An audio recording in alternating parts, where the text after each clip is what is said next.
Folks, Black Star Network is here. Hold no punches! I'm real revolutionary right now. Black power. Support this man, Black Media. He makes sure that our stories are told.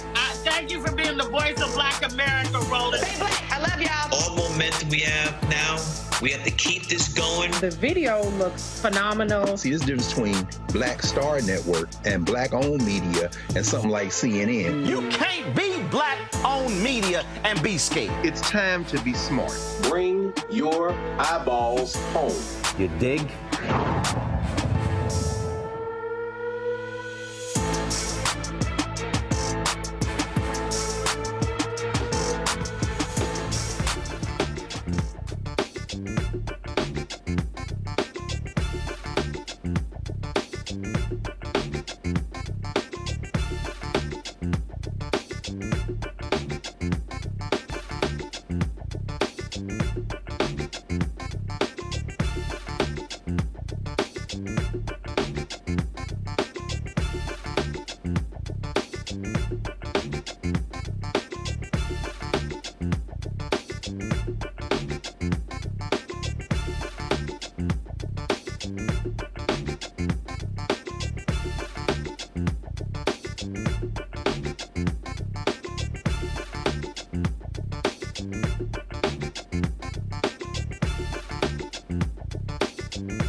Today is Tuesday, May 21st, 2024. Coming up on Roland Martin Unfiltered, streaming live on the Black Star Network. A federal judge says Henrietta Lacks' family can proceed with a lawsuit against a major pharmaceutical company over its unauthorized use of her HeLa cells.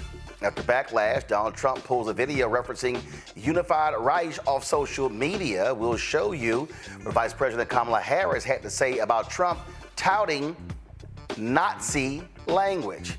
Disgraced and broke attorney Rudy Giuliani pled not guilty in Arizona's 2020 election interference case along with his co-defendants. Trump is not charged but is identified as an unindicted co-conspirator.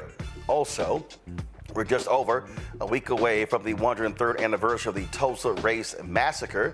Justice for Greenwood's Damario Solomon-Simmons will be here to give us a preview of the activities happening in Tulsa.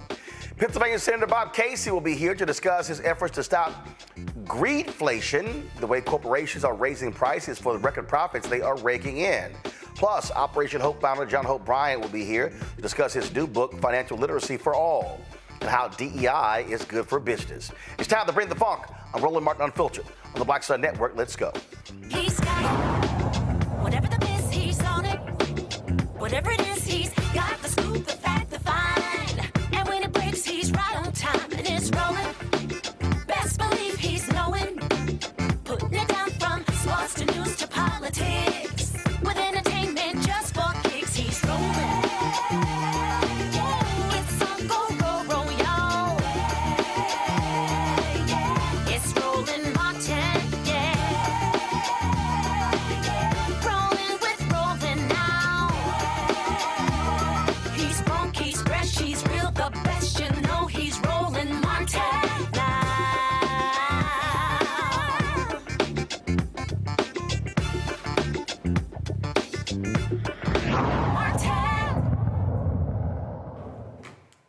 All right, folks, let's talk about the case of Henrietta Lacks. Of course, she is the black woman who died, but her cells have played a huge role in many medical advances in this country. Her cells were taken from her body in the 1950s without her permission. A federal judge in Maryland has rejected Ultragenyx's attempt to dismiss the lawsuit filed by the family of Henrietta Lacks. Again, it was in a racially segregated ward of Johns Hopkins Hospital where she was being treated for cervical cancer, where her cells were taken for no medical purpose. Your doctor surgically took tissue samples from her. That tissue from her tumor, she died, of course, in 1951, became the first human cells to be successfully cloned, and the harvested cells are known as the HeLa cells. The family is asking the billion-dollar biotech company for compensation and control over the valuable cells. Attorney Ben Crump And Christopher Seeger released the following statement. The family of Henrietta Lacks is grateful for the judge's important decision to deny Ultragenyx's baseless motion to dismiss the case and allow the lawsuit to move forward.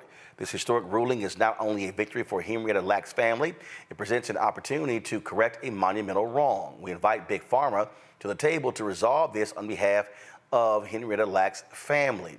My panel, Dr. Mustafa Santiago Ali, former senior advisor for environmental justice at the EPA out of D.C., Dr. Niambi Carter, associate professor, University of Maryland School of Public Policy out of D.C., Dr. Larry J. Walker, assistant professor, University of Central Florida out of Orlando. Mustafa, this is huge because we can talk about her sales, we can talk about land stolen from black people, we can talk about patents stolen from black people.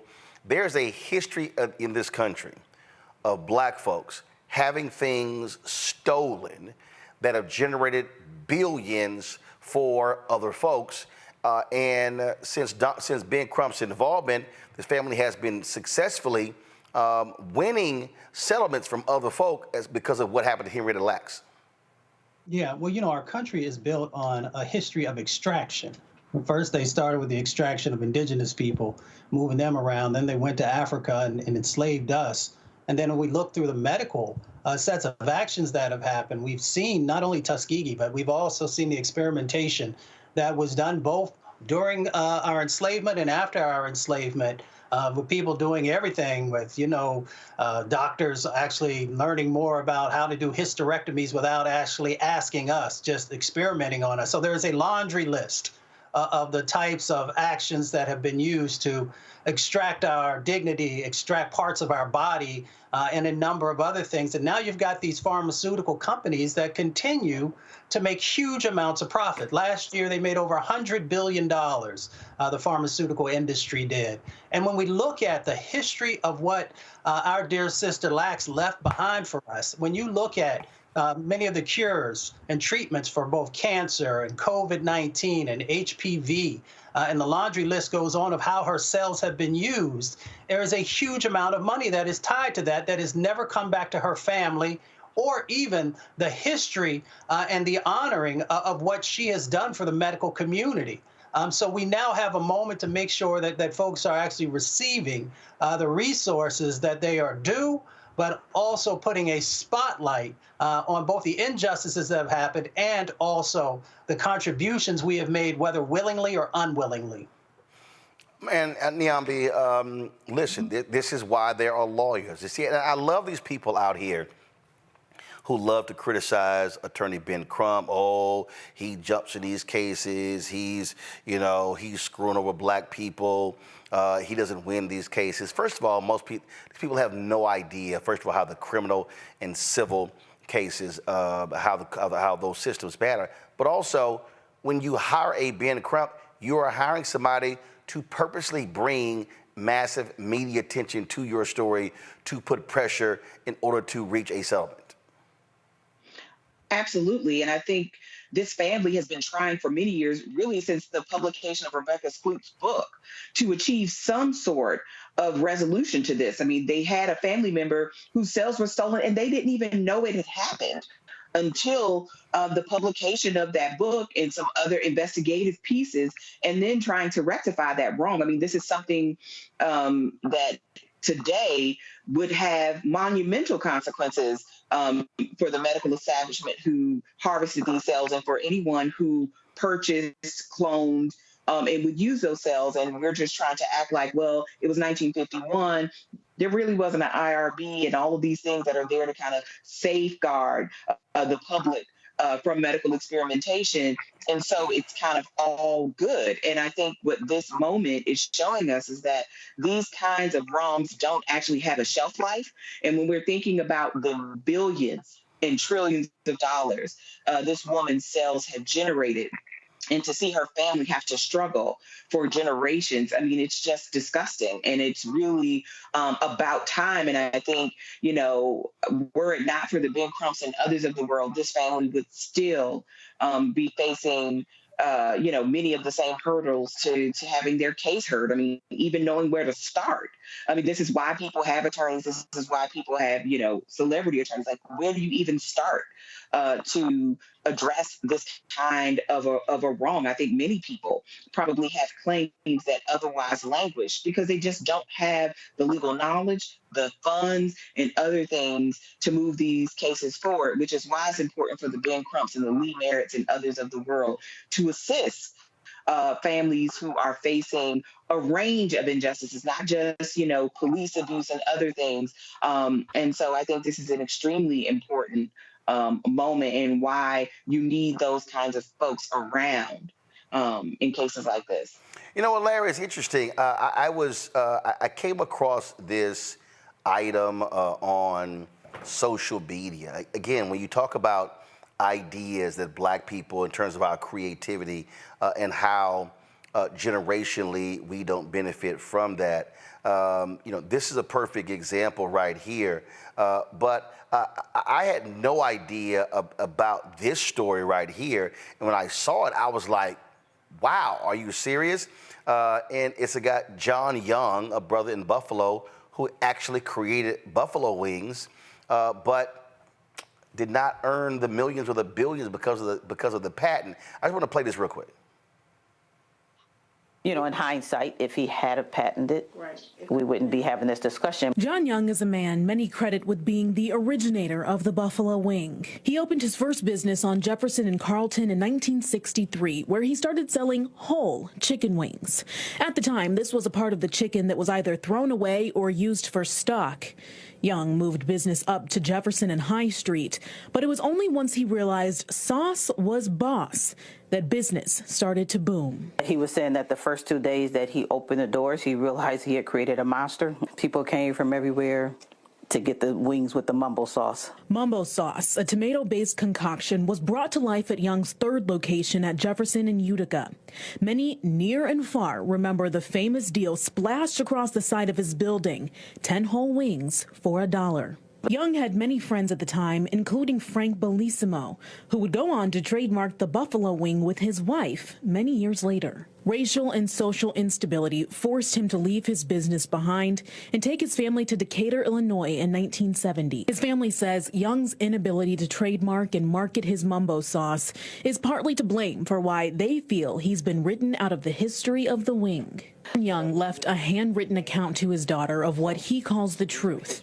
And until his death in 1998, his family says it pained him to feel that story was being erased. In hindsight, if he had... I mean, right there, Larry, we're talking about millions and billions of dollars that would have gone to black families, black communities that didn't. Roland, this is part of a long history of black folks being uncompensated for ideas in Mrs. Lacks' situation. Cells. It is unfortunate. Is a time-old tradition in America, and as you're right, there are so many different accounts. This one, obviously, Buffalo Wings and Henrietta Lacks, which we're talking about, in which black folks could build generational wealth. And I think that's one of the things that's really important.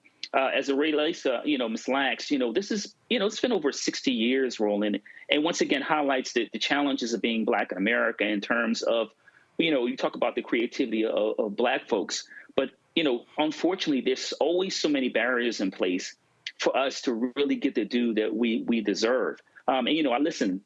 It's interesting because watching this, talk about buffalo wings, the mumbo sauce. The first time I came in contact with when I lived in D.C. And then after that, lived in Baltimore. And so very familiar with Henrietta Lacks' story, which still resonates with black Baltimoreans, to this day. But, just once again, right, we have to do right. And I'm glad, Attorney Crump and his colleagues are suing the pharmaceutical companies because they literally probably make billions of dollars from this. And I'm hoping they settle out of court and her family gets their just due. And like I said, it's been 60 plus years. But once again, this is another example of justice denied when it comes to the black community. Indeed. Got to go to a break. We come back, folks. More on the Black Star Network, including Donald Trump loving him some neo-Nazis. Where we show you the video that he was trumpeting, now taking down but it's clear exactly where he stands. Also, we talk about financial literacy with John Hope Bryant, who has a new book out on the subject. Folks, you're watching Roland Martin Unfiltered right here on the Black Star Network. First, President Barack Obama's road to the White House. We got about 500 copies of the book available. And so this actually is all of the coverage of the 2008 election. But the other thing is this here. I talked to folks like Malik Yoba, Hill Harper, Erica Alexander, Kevin Lau, Spike Lee, Tatiana Ali. There's a lot of behind-the-scenes stuff in here as well, where I talked about some of the stuff that went down at CNN. Also, when you go through here, a lot of the photos that you see in here, photos that I actually shot, photos that were my time at CNN. And so what I decided to do, because one, I published the book and I own it myself, is that so I said, you know what, I'm going to slash the price to $10.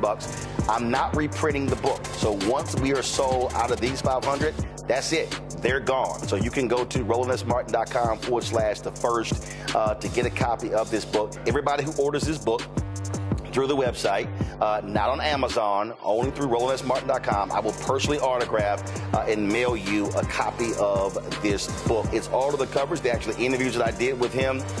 And just to show you, of course, when it came out, there's actually even in here the interviews that I did with him and Michelle Obama, which won TV One cable networks its first 2 NAACP Image Awards. And so all of that for $10. Go to RolandSMartin.com the first and order your copy today. Hey, yo, what's up? This is Mr. Dalvin right here. What's up? This is KC. Sitting here representing the JODECI. That's Jodeci. Right here on Roland Martin Unfiltered.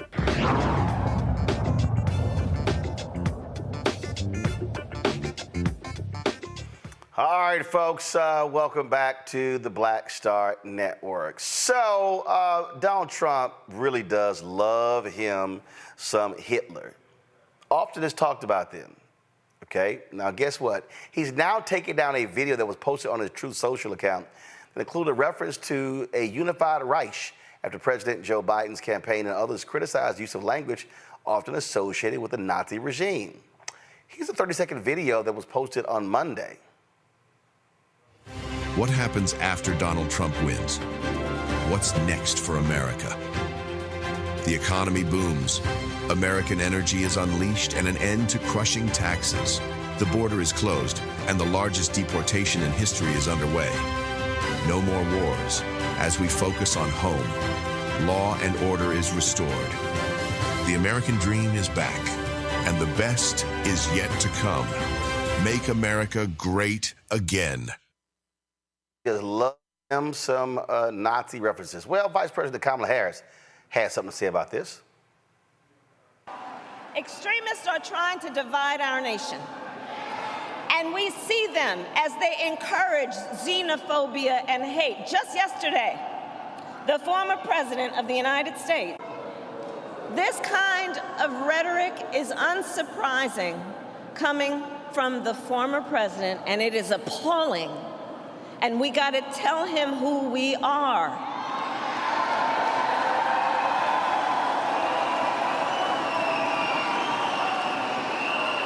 And once again, it shows our freedoms and our very democracy are at stake. In the face of these attacks, let us remind each other of our collective power. Let us continue to stand against those who dare to attack our freedoms. And let us continue to fight to make real the promise of America. So this has been talked about, and on The View, Alyssa Farah Griffin, who actually used to work for Trump, talked about this and said how she also was appalled. Watch this.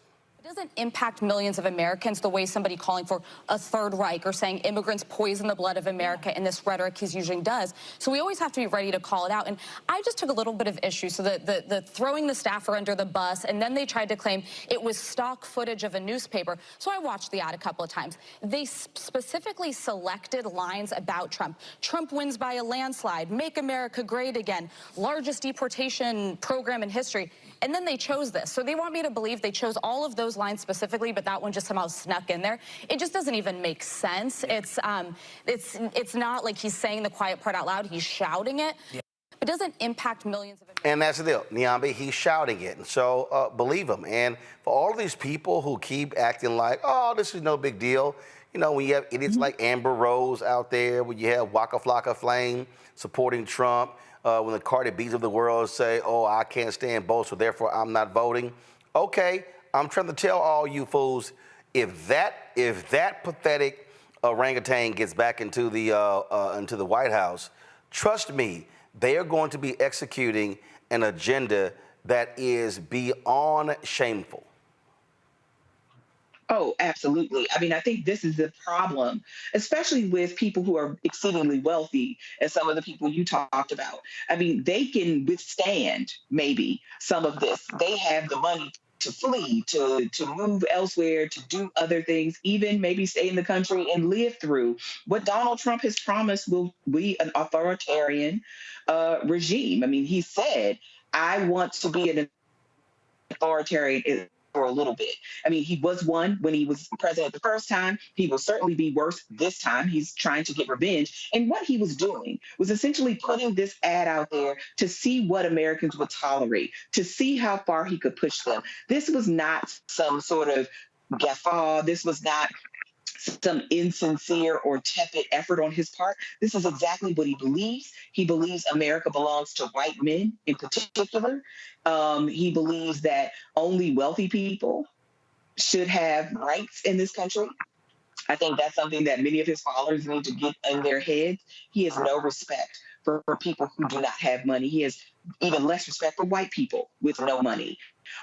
This man is going to be a danger and a threat on every single level. The people that he surrounded himself with, the Roger Stones and the Steve Bannons of the world, they've gone nowhere, right? So he is going to be even more of a problem, and that's putting it mildly. Should he win again, particularly with the particular idea that presidents can't be prosecuted for anything. Yep. So God knows what he may do. Mustafa, when you look at what this thug said to Big Oil, go to my iPad. He actually met with oil executives and said to them, hey, if y'all give my campaign $1 billion, I'm getting rid of everything. I'm getting rid of electric vehicles, wind energy, everything. I'm going to give fossil fuel industry whatever they want. That's the kind of person we're dealing with here. Yeah, Trump is in favor of genocide. And let me clarify what I mean, because I know when you use that word, it can raise lots of different flags. We understand that the fossil fuel industry actually kills people. We know that over 350,000 people died last year by the burning of fossil fuels. So if there was a President Trump who was able to do the things that he's saying, then we know that there's a huge amount of people who are going to lose their life prematurely. Then when we unpack that, we know that as black and brown folks are the ones that are disproportionately dying inside of that larger number that I just mentioned. So if you want to protect the lives of your grandmothers and your nieces and nephews and your children, then you might want to find someone to vote for who actually is not going to give the fossil fuel industry the ability to run amok and do whatever they want. So just like Hitler annihilated and had atrocities, Trump is also setting up a paradigm to do very similar things. So we need to be very mindful of how we utilize our vote and who we give it to, and stop just listening to these bumper sticker slogans that people have out there of why you shouldn't vote. You should be analyzing why you should vote. And the number one thing that should be tied to your vote is actually protecting people's lives and helping folks to be in a better place. But again, we live in a democracy, and you get to do whatever you want to do, whether you want to vote or not vote, or to continue to share misinformation about the records of individuals. If somebody's falling short, push them, get engaged. If you don't do that, then I don't think you have a whole lot to talk about if you're not holding people accountable and making sure that they know what your expectations are. Your expectations can't just be from the sidelines based upon something you heard. It should be based on real research, and then also bringing solutions forward about how we improve the lives inside of our communities. Larry, what we're seeing here is the language. Look, he's clear. The language he's using, They are appealing to racists. They're appealing to white supremacists. You see them floating, oh, his attorney general could be that idiot out of Texas, Ken Paxton. And so this thug plans on loading up this administration with more thugs, the more Stephen Millers, the more white nationalists, white supremacists. And those are just facts. Yeah, he wants an ethno state. And you can't be as clear as any. And listen, Roland, this country is dancing on the head of a needle. And if we're not really careful in the next couple of months, it is going to go downhill as fast as possible. He's already talked about whether the comments are poison in blood. Let's remember what happened in Charlottesville when he said, when the white supremacists rally, he said there were good people on both sides. So this kind of language and rhetoric is consistent with what they're doing. The other thing is, I've never seen, and I worked on political campaigns, I've never seen a campaign propose harmful laws and people swallow it like if he becomes president, everything's going to be okay. And one of the phrases I describe in terms of what, you talk about Bannon and some of these other folks, what Trump wants is he wants Jim Crow remix.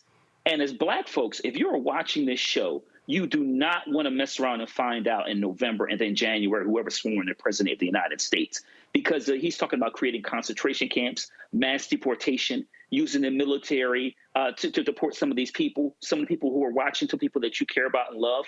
But in addition to that, also using the military when individuals are protesting. So you may have military individuals in the U.S. military who will make a decision whether they should shoot individuals who live in their community. And that's what it's going to come down to. And once again, Americans need to be very aware that he's telegraphing exactly what he's going to do in terms of repressive policies. And we won't be a democracy anymore. We'll be a totalitarian society, and things will go downhill as quickly as you can imagine. Now we're waiting for the verdict with the case in New York where the prosecution and the defense, they arrested their cases in Trump's campaign finance scandal trial dealing with hush money. The court is in recess until Tuesday. Judge Juan Merchan told the jury that there wouldn't be enough time this week with scheduling conflicts and the holiday to hear closing arguments and begin deliberations. Now, one of the things that you continue to see is this parade of shameful, despicable Republicans showing up outside of court, just making up all kind of other stuff, defending him, throwing kind of crap out. So one of the idiots who has been out there is Texas Lieutenant Governor Dan Patrick. Now, first of all, just so y'all know, Dan Patrick, y'all, is considers himself to be this super Christian. So just want y'all to know, this idiot is defending Donald Trump for hush money to a porn star who he cheated on his wife with after she had a baby. So just understand what you're dealing with all of these idiots who are backing him. You want to hear stupid? Here we go. We are here to defend our Constitution, our freedoms, and we're here because we are friends of Donald Trump, the President of the United States. And when a friend is in trouble, friends have his back. The way he has been treated, you would see in Russia, you would see in China, you would see in North Korea, you would see in every little tin pot dictatorship across the world. And that's what we have here in New York, in America. If they can go after the former president of the United States of America, who has the ability and the financial resources to fight back, what happens to the average American? What happens to any of you? If the courts in New York come after any of you because of something you said, because you said something the ruling class didn't like. And that's what all these other countries are about. They shut down the ruling class. They want to be sure that anyone that speaks up against the ruling class disappears. They want Donald Trump to disappear. They want to send him to jail. They want to take him off the main stage because they know here's their biggest danger to taking the ruling class down. No, you know. So Donald Trump is not a part of the ruling class? Really? Really? And what you've seen, folks, you've seen a steady procession of Republicans from Congress, from all across the country, going there and sucking up to this fool. What have I said consistently on this show, on other shows? They are about power. Project 2025 is about power. And Larry, people out there who are sitting here talking about, man, I ain't gonna vote, I'm gonna sit on the couch. We already see right now, the Republicans want to make massive cuts to SNAP benefits. That's food. We're dealing with a country where 30,000 people die every year hungry. They want to cut SNAP.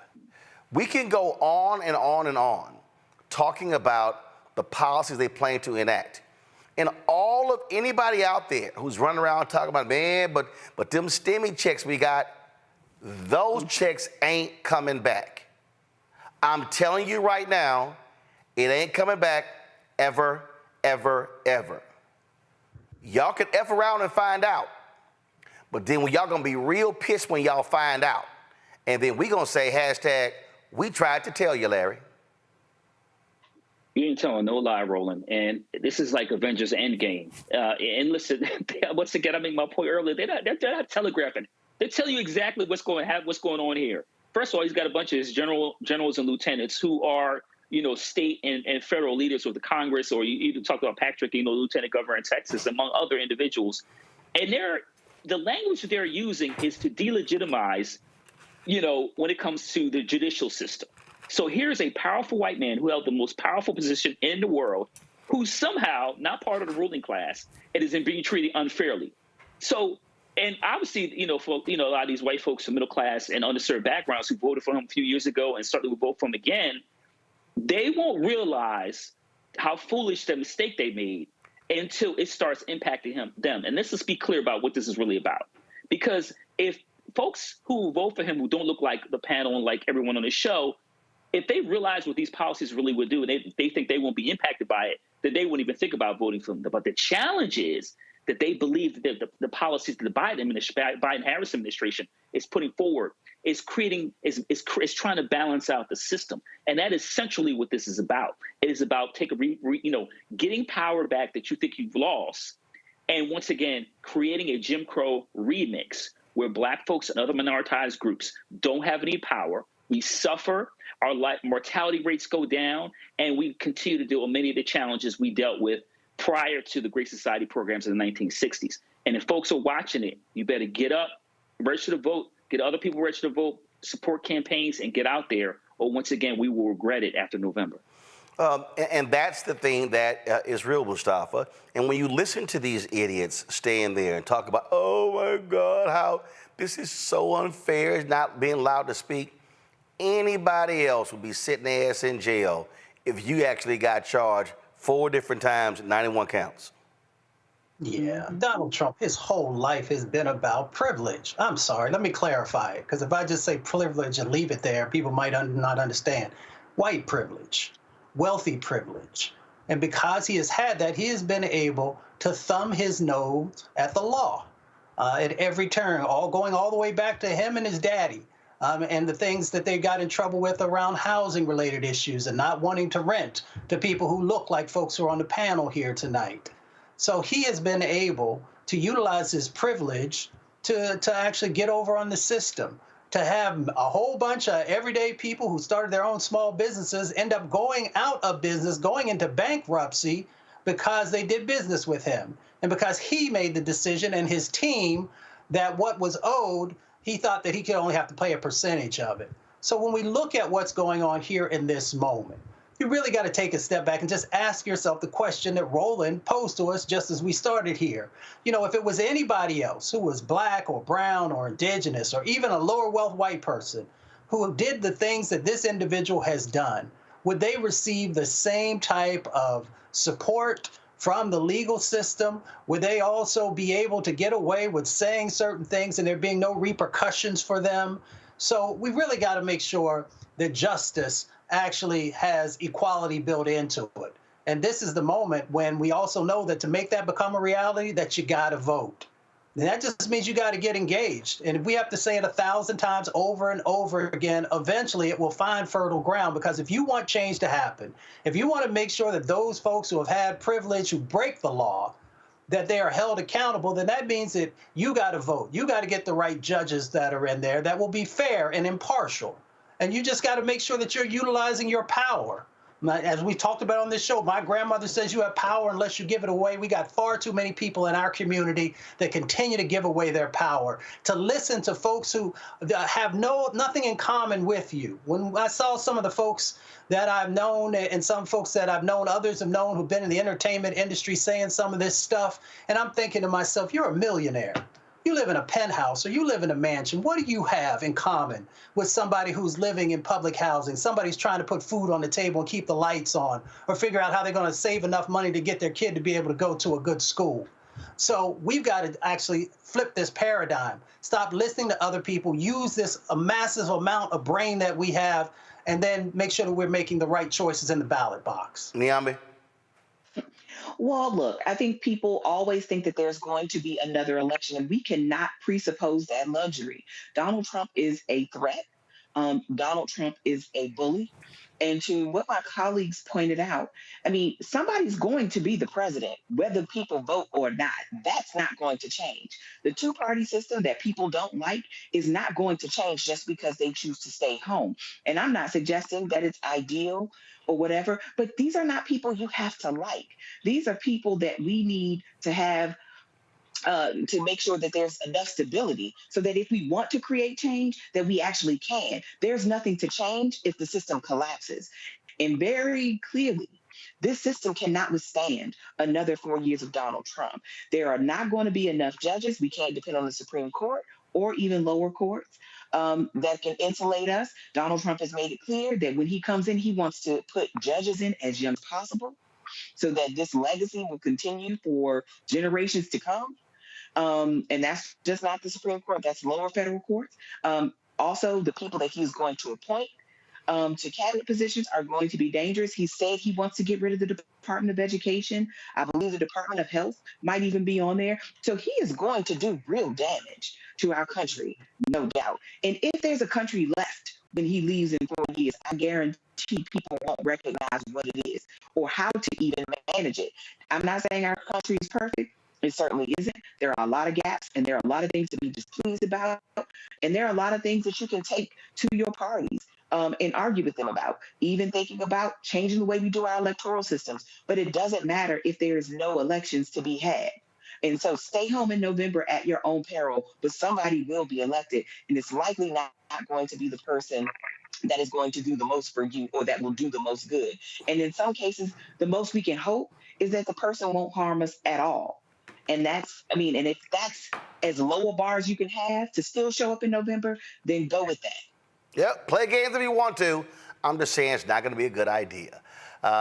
So we're going to, of course, let y'all know what actually goes down in this here. And hopefully that jury finds his ass guilty. All right, gotta go to a break. We'll be right back. Roland Martin Unfiltered on the Black Star Network. Support the work that we do, folks. Join our Bring the Funk fan club. The goal is to get 20,000 of our fans contributing on average $50 each per year. That's $4.19 a month, 13 cents a day. Send your check and money order to P.O. Box 57196, Washington, D.C. 20037-0196. Cash App is $RM Unfiltered. PayPal R Martin Unfiltered. Venmo is RM Unfiltered. Zelle, Roland at RolandSMartin.com. Roland at RolandMartinUnfiltered.com. Download the Black Star Network app. Apple phone, Android phone, Apple TV, Android TV, Roku, Amazon Fire TV, Xbox One, Samsung Smart TV. Back in a moment. I wanted the people of Baltimore to hear it from me. I have done nothing wrong. Prosecutor for the people. But I see that what you are trying to do is destroy this black woman for doing her job. I have heard your calls for no justice, no peace. However, your peace is sincerely needed as I work to deliver justice on behalf of Freddie Gray. Maryland was a force to be reckoned with. I was assuming this was all because of Freddie Gray, but it actually is much deeper than that. Baltimore's top prosecutor, a woman named Marilyn Mosby, was indicted yesterday in the Eastern District of Maryland for perjury. Couldn't help but think about Donald Trump. This is what you got to deal with when you are a black woman fighting for just causes in America. Yeah, but just take it on the police, period.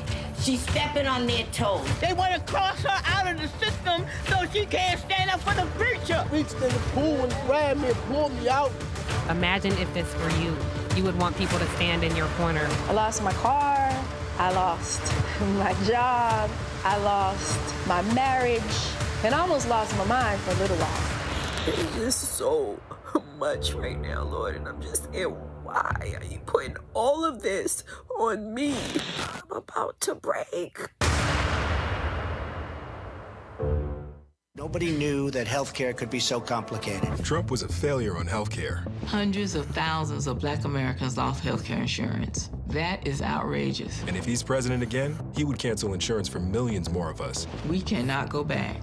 President Biden and Vice President Harris have lowered healthcare premiums and expanded coverage for Black families. They also capped the price of insulin at $35. Joe Biden is getting the job done for people just like me. I'm Joe Biden, and I approve this message. Hello, I'm Paula J. Parker. Truly proud on the Proud Family, louder and prouder on Disney+. And you're watching Roland Martin, Unfiltered.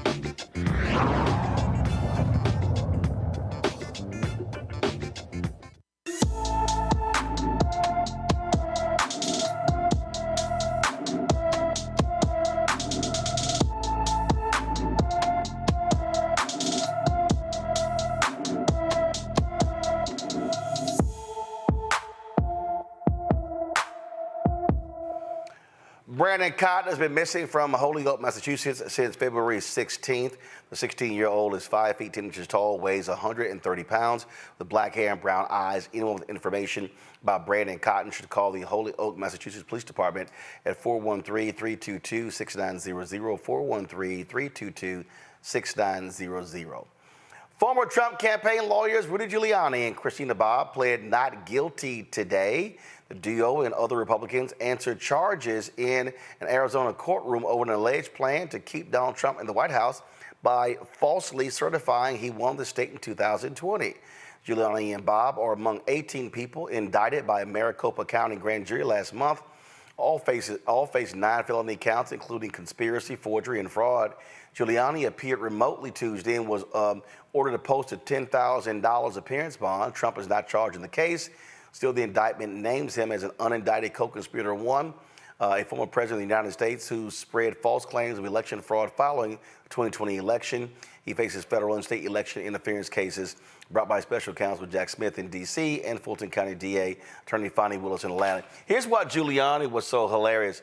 He was sitting here running from the subpoena, y'all, and he wouldn't let himself be served. But he was live every single day, going live online, and that's how they found his ass. And so he had a birthday party in Palm Beach. He got served at the birthday party. Mm-hmm. Would you like a subpoena with your cake, Mr. Giuliani? Look, listen, this thug has continued to malign the 2 black women in Georgia, even after getting hit with a $138 million judgment. And the bottom line is, it couldn't happen to a better scrub, Mustafa.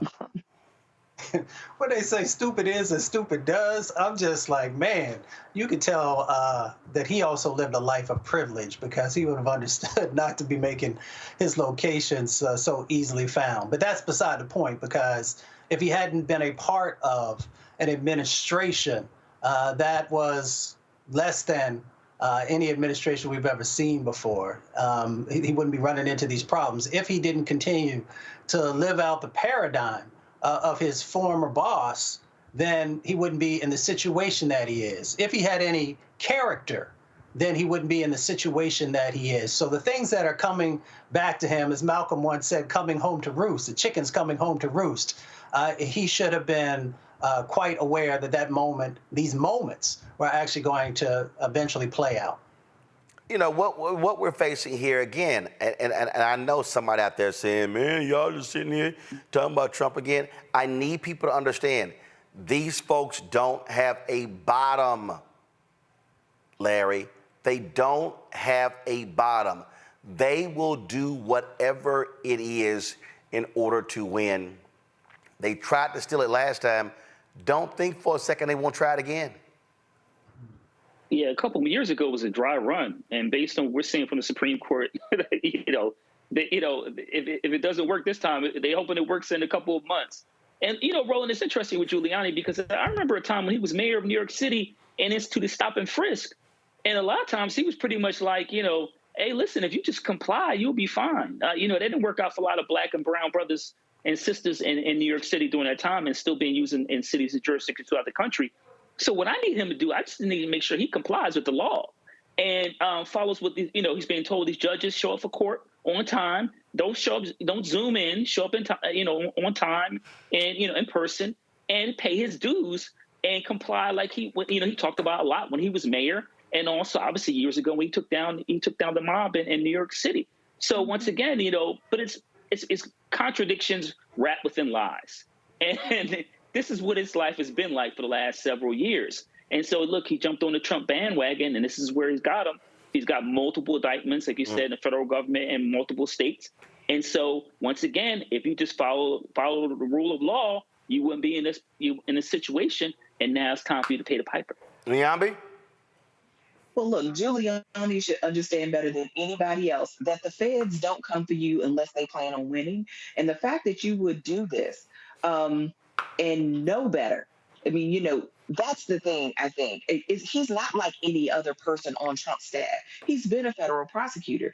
He knows what's at stake here, and he did it anyway. So this is why I think, to your point about these people having no bottom, they have no shame, and they will do anything. Break the law, bend the law, ignore the law, just to get their way. This is all about power. This isn't about right or wrong. This isn't about what's legal or illegal. These people don't have a limit. And when you have people with no boundaries, I can only imagine what schemes they're cooking up now to take the election this year if they are not successful. We saw what happened on January 6th. We also saw all of these sort of procedural steps that they took in multiple states. Michigan, I think, is the other, where they did something like this. And so I can only imagine what comes next should Giuliani and others get another bite at the apple, if so to speak, this go round. But, unfortunately, our legal system works a lot slower than American elections. So we shall see what happens at the end of this. All right, folks, hold tight 1 second.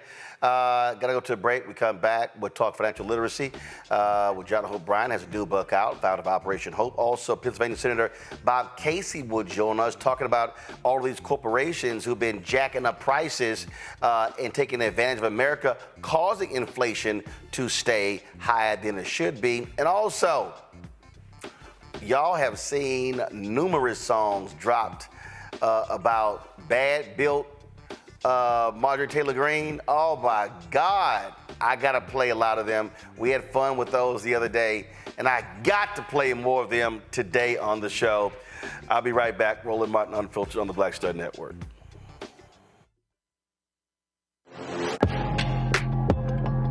A lot of y'all have been asking me about the pocket squares that we have available on our website. You see me rocking the Shibori pocket square right here.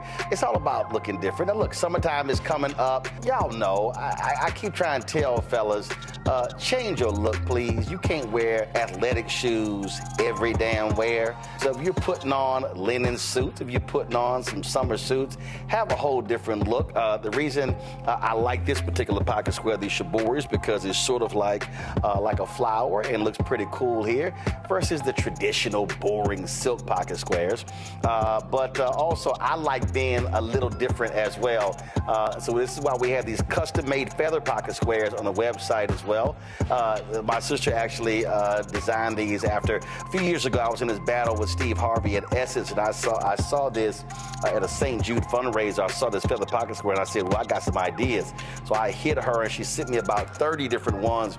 And so this completely changes your look. Now, some of you men out there, I had some dudes say, oh, man, I can't wear that. Well, if you ain't got swagger, that's not my problem. But if you're looking for something different to spruce up your look, fellas, ladies, if y'all looking to get your man a good gift, I've run into brothers all across the country with the feather pocket squares saying, see, check mine out. And so it's always good to see them. And so this is what you do. Go to RolandSMartin.com/pocket squares. You can order Shibori pocket squares or the custom-made pocket squares. Now, for the Shiboris, we're out of a lot of the different colors, and I think we're down to about 200 or 300. So you want to get your order in as soon as you can, because here's what happened. I got these several years ago, and the Japanese company signed a deal with another company, and I bought them before they signed that deal, and so I can't get access to any more from the company in Japan that makes them, and so get yours now. So come summertime, when I see y'all at Essence, y'all could be looking fly with the Shibori Pocket Square or the custom-made Pocket Square. Again, RolandSMartin.com/pocket squares. Go there now.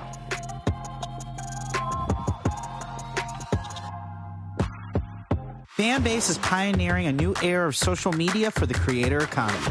This next generation social media app with over 600,000 users is raising $17 million, and now is your chance to invest.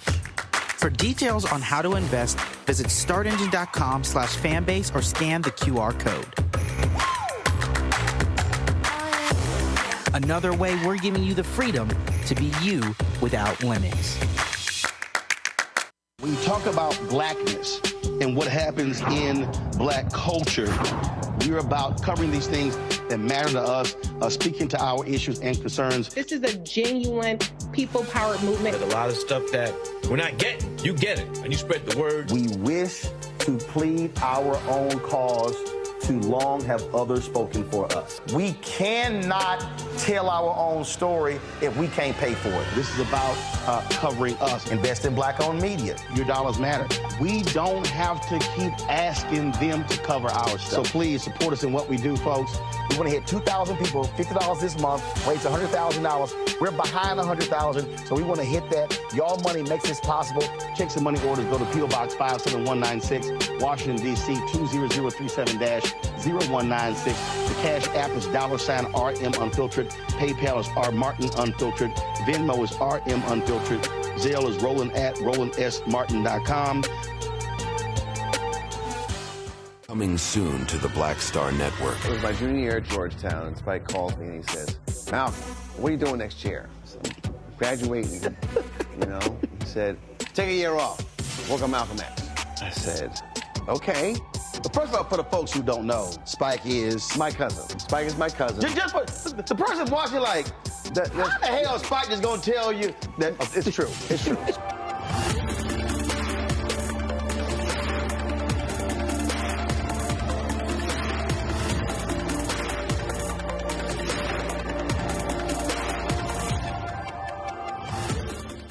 Next on A Balanced Life with me, Dr. Jackie, summertime when the living is easy, or is it? Summer vacations, class reunions, kids in summer camp, all fun, but stressful. You need to get into a summer mindset and have a plan. Oh yes, our panel gives us their favorite summer planning hacks. On A Balanced Life with Dr. Jackie here at Black Star Network.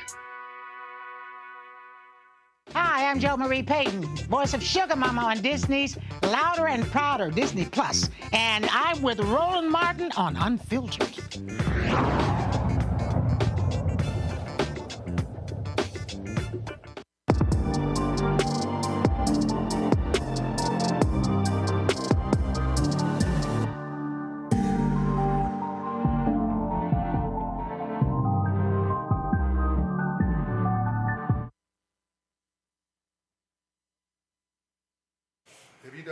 All right, folks, we're always talking about the importance of money, resources, wealth creation. And a lot of people complain about, okay, what has happened in the past, but the reality is there are things that can actually be done to change the future of our lineage today. John Hope Bryant, founder of Operation Hope, has a new book out. Folks, it is called Financial Literacy for All, Disrupting Struggle, Advancing Financial Freedom, and Building a New American Middle Class. He joins us in studio. Doc, glad to have you here.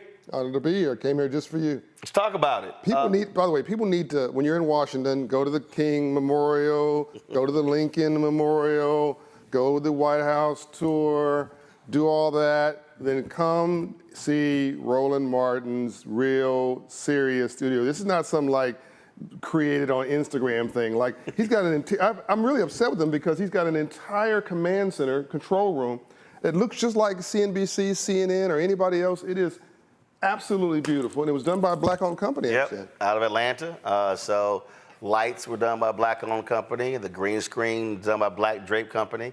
The set was built by a black set design company. And black artists. Yeah, he's got Freedom Journal on the wall. Black artists. Yeah. Black artists. So all that. You get off the elevator, he's got elevator ID. You know, you call that. I keep talking about the streets to the suites.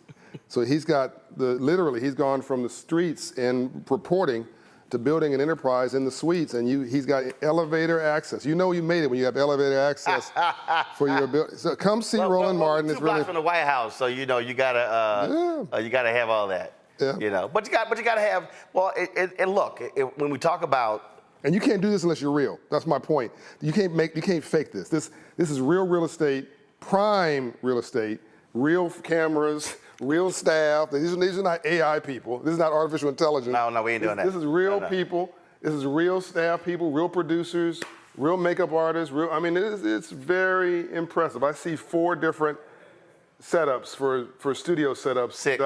6, excuse me. So the set is 1. Yep. Standing position is 2. This is 3. That love wall is 4. The green screen is 5. And you didn't see the art pieces of Prince, Miles Davis, and Jimi Hendrix. I saw when I was here for the holiday. So that's 6. Yeah. And if you throw in the kitchen where we can shoot stuff, that's actually 7. Yeah. So come to Washington, make sure you ask for a tour. Maybe he'll say. But only those who contribute to the Brina Funk fan. Well, there you go. There you go. And that part. Got to do that part. Silver rights. Because you got to fund it. Silver rights. And that's the thing that we talk about this a lot, John, and that I'm always trying to explain to people. We can't talk about how do we advance African Americans, how do we get out of poverty, how do we do all of these things. Then you have people who talk about, well, you know, I hate capitalism and I don't like how it's done. And I have people hit me, man, why are you begging these white folks for advertising money? And I'm going, let's see. Disney takes advertising money. Comcast takes it. Fox takes it. It's not white Netflix, folks, it's green folks. It's almost $400 billion spent every year in advertising. Why black-owned media can't be in a position of poverty when it comes to saying, oh, no, don't take any of that, when that's what the whole industry is based on. So Saturday, first of all, the book, thanks for talking about the book. The book, Financial Literacy for All, debuted on USA Today national bestseller list as #1 in nonfiction, #9 amongst all books. No, I think it was number 13 of 12 on all books, and #9 on Publishers Weekly, and #1 on Amazon for economics. It's still #1 in business on Amazon 2 months later. And best I can tell, black and brown folks are buying the book, and they're enjoying it. And so I encourage people to pull it out, put it in your kitchen table, have a weekly conversation, go into a school, teach folks about this, go to your sororities or go to your fraternities. Just make this a normal conversation.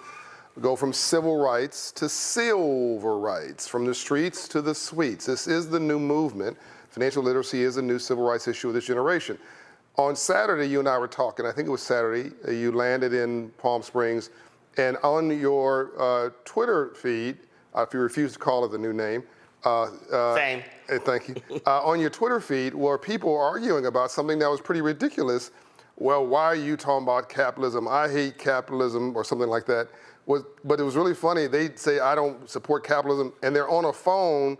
They're using the comments. They're making the comments on a phone or computer that they bought with capitalist money. In other words, you use your human capital to go get a job and be compensated for that talent, or you have a business that compensated you. That's free enterprise and capitalism. You then went and bought a product from a capitalist, which is Apple or Android or wherever you bought your phone. That's not the government. That's not a socialist.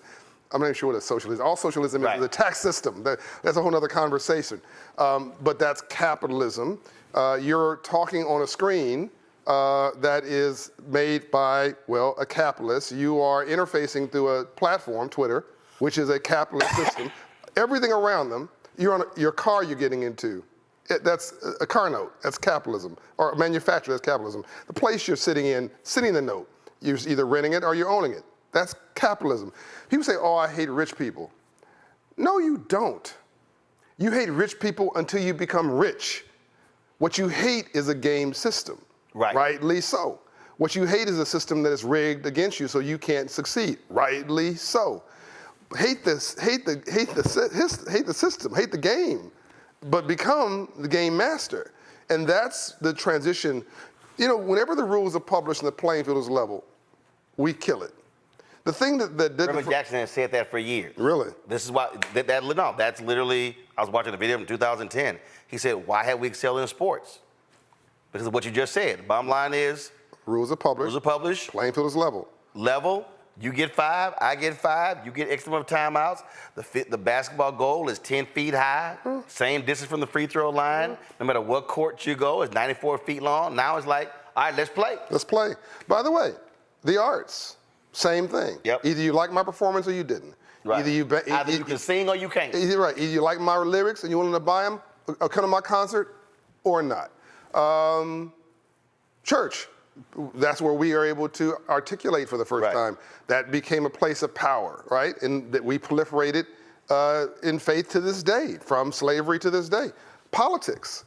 Rules are published, playing field is level. Either you vote for me or you don't. Unless folks are trying to shutting down voting locations, voter ID, can't give what. That's where the rig part comes in. Sure. You know, but more black mayors than we've ever seen. More, I mean, U.S. senators. My point is, where the rules are published and the playing field is level, we kill it.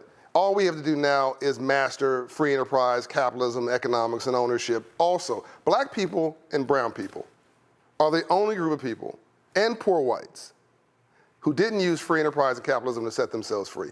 Out of literally hundreds of ethnic groups in America, what are the 3 groups held back? Poor whites, more poor whites than poor anybody else. And by the way, if it was only about race, there wouldn't be poor whites, it'd just be rich whites. But there's more poor whites than anybody else because some got the memo and some did not. Going back to 1600s, Native American Indians, #1 alcoholism rate in the country, unfortunately, because of depression, and they were locked out of the prosperity, and their land literally taken from them, which had oil on it and all that kind of stuff. And African Americans, not African Nigerians, not African Ghanaians, not African Caribbeans, not African, Africans, African Americans. The numbers are different because experience is different. But when you give us a business plan and we can understand the rules of engagement, oh my God, we over-index. Golf. We've discovered F1 racing. We discovered soccer. We do tennis. Wherever we enter a platform and somebody gives us the memo, that was my third or fourth book, the memo, we kill it. So now this is a platform, an entry place, a business plan for us to begin to kill it successfully around free enterprise and capitalism. And it is inevitable. It is a natural progression. Dr. King's last book, Where Do We Go From Here? His speech, as you know, Jobs and Freedom. I mean, he was talking about money all the time. Well, in Theobald's book, The Guaranteed Income, that's what he gave out to all of his lieutenants, which is where he was a believer in that. And the thing that I was just telling someone when I was in Palm Desert, that you go back to... With money that you earn, honestly, from a network you own, which you control, all your golf fees, all your plane tickets, all your rental cars, all of it financed by a network that you control and own in your self-determination. I'm just making it plain. Books, speeches, and all of that. Yeah, but I'm just making it plain for people. So the thing that was, I remind people about the April 3rd, 68 speech, the Mason Temple, where he specifically talked about companies that we were going to boycott. He specifically said we have to redistribute the pain. Because what he said, he said in that sermon, see, everybody keep talking about the mountaintop part. Well, that's the last 2 minutes. Everybody know the other 41 minutes of the speech. And in the speech, he was very specific when he said that if you do not do business with us, we are not going to do business with you. But later in the speech, he talked about the power of the collective. He said individually, black people are poor. He said, but collectively represent one of the largest economies in the world. He said, so we need to be moving collectively. And that to me, I think, is part of something that people don't want to confront. How do we move collectively? How do we work together? How do we not, I don't trust you, I don't trust you, I don't know, and in these silos, and how do we use our organizations to do what's right by us and not just right by them for themselves? The first thing we've got to do, Roland, is heal. In order to deal, you got to heal. I mean, there's three ways to live: suicide, and you can die alive. You can be the most dangerous person in the world, a person with no hope. We pass people all the time, the eyes just glazed, living in a surviving mindset. So you got suicide, you got basically surviving or dealing or hustling or trying to get by, and then you got healing. And most of us are in this sort of middle factor, the INGs, drugging, drinking, texting, sexting, sleeping, all the INGs. What we have to do is get the healing, and once we do that and then get the mindset right, then get the financial literacy right, then get our skills right, technology and financial literacy, get our business plan for the rest of our lives right. Once you do that, now if I don't like me, I'm not gonna like you. Mm-hmm. If I don't feel good about me, I'm not gonna feel good about you. Why somebody play hating Roland Martin? Why wouldn't they just say, bravo? I mean, if you have high self-esteem, you're like, God bless the brother. I may not be my business plan, but I'm glad he's killing it, right, and more like it. But if somebody's hating on you or me, that's not my problem, that's their problem. I even said, look, it's the folks who run their mouths on YouTube, they be on social media, and I've literally said, I don't pay attention to you. Because you have high self-esteem. But I also say, y'all, do you. I don't care. Go do you, say whatever you want to do whatever you want to do, because I don't talk about y'all. But you're always talking about me. I like what you're doing much better than what other people are not doing. Again, are you an expert at what you're against, surviving mindset? Are you an expert in what you're for, thriving in a winning mindset? That was my fourth book, I think, Up From Nothing. So all this is part of a narrative, and what we have to realize, Malcolm X, we've been bamboozled, we've been tricked, we've been fooled. They really succeeded in destroying our self-esteem. Yes. Our self-esteem. And so part of the working together thing is we got crab in the barrel disease really badly. But again, if I don't like me, I'm not gonna like you. Tom Burrell talked about that in his book Brainwash when he said that there's been no group in America that has been under continual assault. Mental assault. With messages. Emotional assault. Through media over such a long period of time, African Americans. You always use the phrase, we need a reboot. I always use the phrase rewire. That we need to be reprogrammed. Yeah. And when we talk about even financial literacy, there has to be a starting point. Like it's sort of like when you do tons of panels, summits, whatever. When I moderate them now, I'm not about to sit here and have an hour conversation on the problem. About the problem. I can't, because it's like we can run all this stuff down, and I just want to cuss somebody out. I'm like, we got problem, boom, boom, boom. Now we better focus on total solution. That's right. So there's somebody who's watching who's like, all right, that stuff sounds great, but look, I can't pay my bills. I'm broke. I can't save no money. I'm gonna make you a millionaire. I can't do any of that. I'm gonna make you a millionaire. This program within 5 years, I'll make everybody watching a millionaire. Just do what I say. Hold on, before you go program. there. Tell them what your mama did. Oh, yeah. Whew. First of all, she told me, she almost brought tears in my eyes because my mom passed last year, been promoted. Roland knew Mom, Juanita Smith. Mom told me she loved me every day of my life. But that's not what you meant, but that's important to say. When your kids screw up, say, I'm frustrated with you. I'm gonna discipline you, you future lawyer. I'm gonna jack you up. I'm gonna give you a whipping, you future entrepreneur. In other words, you gotta discipline them and structure them, but you also gotta to let them, throw them into their aspirational future, because self-esteem, again, is that sensitive thing. So my mother told me she loved me every day of my life, no matter what I was making a mistake. I made a mistake, I wasn't a mistake. Number two, Mom worked and I know this is what you meant, she worked an hourly job at McDonnell Douglas Aircraft. She made $15 to $17 an hour, Juanita Smith. And Mom and Dad divorced over money, so everybody thinks I had a silver spoon in my mouth. My sister Juanita, my mother, my sister Mara, my brother Donnie. I was the youngest. In South Central LA, we had a gas station, hustle, apartment building, gas station, Vernon and Normandy. home on Martin Luther King Boulevard was called Santa Barbara. Apartment building for 8-unit apartment building was worth millions a day rolling. We bought it for $18,000 back then. Own our own home, cement contracting business my dad did with his own home. My dad was a hustler, but he was financially literate.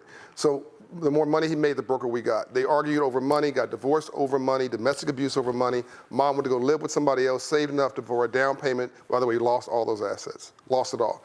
We went to go buy our first home in Compton, California, 15502 South Fraley. She used the equity from that house to then buy another house.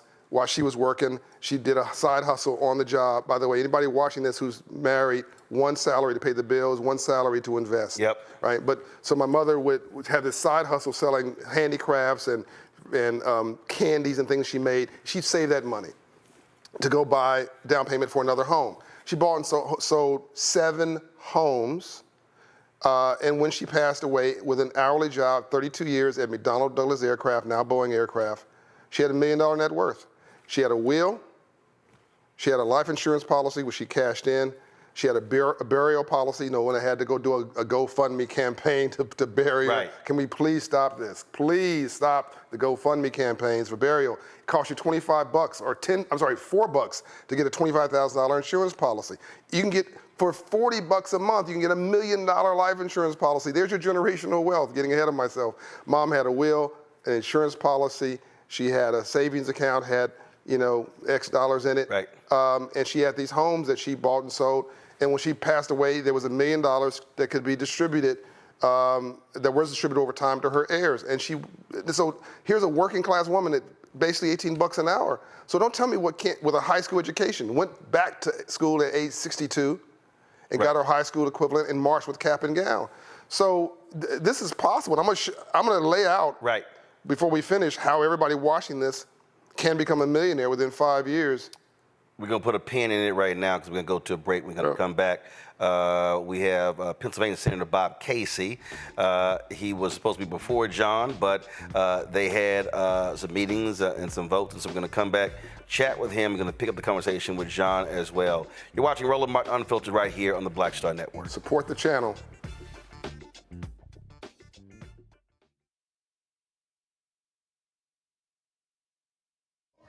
Dr. Gerald Horne, a man regarded by many as the most important historian of our time. He provides us a history lesson I'm betting you've never heard before. Texas enslavers who planned to continue the conflict even after Appomattox, even after the formal surrender of Robert E. Lee. Dr. Horne talks about his new book, The Counter-Revolution of 1836, Texas, Slavery, and Jim Crow, and the Roots of U.S. Fascism. You do not want to miss this conversation. Only on the Black Table, right here on the Black Star Network.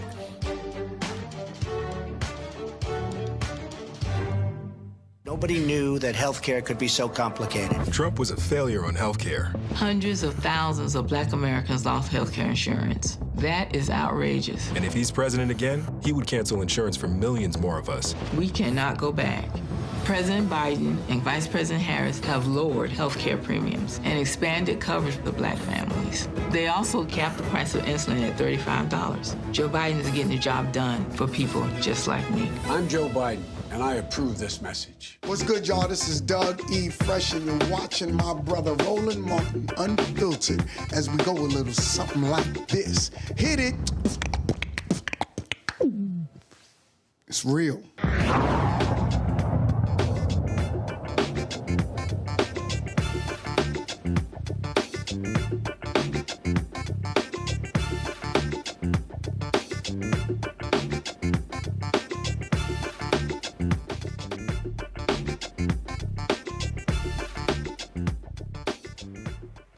Hey folks, welcome back to Roland Martin Unfiltered on the Black Star Network. Target announced that they are lowering the prices on some 5,000 products. McDonald's announced that they are bringing back a $5 menu. Why? Because customers are rebelling against high prices. The Biden administration and others have said that high prices is to blame for the high inflation in this country. Pennsylvania Senator Bob Casey agrees with that. Senator Casey joins us right now. I'm glad to have you on the show. Senator Casey, Here's what is crazy. And look, COVID hit 2020, 2021. We're still impacted in 2022. Supply chain was totally screwed up. There were a lot of companies that lost a lot of money. Then all of a sudden, we started seeing record profits, record profits, record profits, record profits. And then we see inflation coming down. And so when you look at every other factor, there's no reason the world inflation should be even over 3%. And we're still seeing companies jack up prices in lots of sectors. Now what we're seeing are consumers who have caught on to this game, and now they're like, you know what? The hell with this. I'm tired of paying for these prices. And now the companies are realizing, uh-oh, we now got to recalibrate. Yeah, well, great point. I think the power of the consumer is being brought to bear. And we've got to keep up the fight because these companies will not get the message unless we're bringing the fight to them. I just holding up here this report. You can't really see all of it, but it's called Greedflation. I did this report last year. And really, it catalogs what you just talked about. And here's the data from the Federal Reserve. July of 20 to July of 22, corporate profits went up 75%, 5 times the rate of inflation. So they're getting away with it. They're jacking up their prices, especially food companies and those producing household items that working folks have to purchase virtually every week. And they were jacking up the prices and get away with it. It wasn't like their costs were here. And they're matching their price to their costs. Prices were through the roof. So I think we got to do 3 things. Number 1 is keep pointing it out and prosecuting the case again. Secondly, to pass a price gouging bill at the federal level. Yep. Federal government doesn't have the power it needs. And thirdly, take away those big corporate tax breaks that they got in 2017. See, so earlier in the show, I was talking about Donald Trump's demand to Big Oil. Hey, raise me $1 billion. I'm going to whack all regulation. I'm going to kill electric vehicles, kill wind energy, and all of that. And here was the craziest thing. You know, in the article, these companies were complaining about regulation. Yet right now, America's producing the most oil ever in American history. So this whole idea with, we're dependent upon OPEC, we're dependent upon foreign countries. No, we're not. And it is if that's not enough money. It's no. We need more money. Yeah, Roland, I'm not a preacher, but I know one of the 7 deadly sins is gluttony. So, I mean, look, when they've gotten the big oil is a good example. You know, I was talking about greedflation earlier. They're doing the same thing with oil. We should, and the gas prices. What we should do with those folks, those big companies, is pass an excess profits tax, which would say if you're achieving excess profits, just like in the context of price gouging, there should be a tax on those excess profits. It doesn't remove the profit from big oil, but it certainly would take a bite out of their excess profits. It's gross, it's obscene, and it's gotten a lot worse. I saw. First of all, I follow Robert Reich, and he's always dropping these great videos. And I saw this one post where he was talking about the millionaire tax in Massachusetts and how it raised additional resources to allow them to fund various initiatives. And he often talks about the corporate tax rate. And it's always a kick when you hear these people talk about, ooh, make America great again, let's go back to how it used to be. Well, there used to be a far higher corporate tax rate. And I even saw a video of Warren Buffett.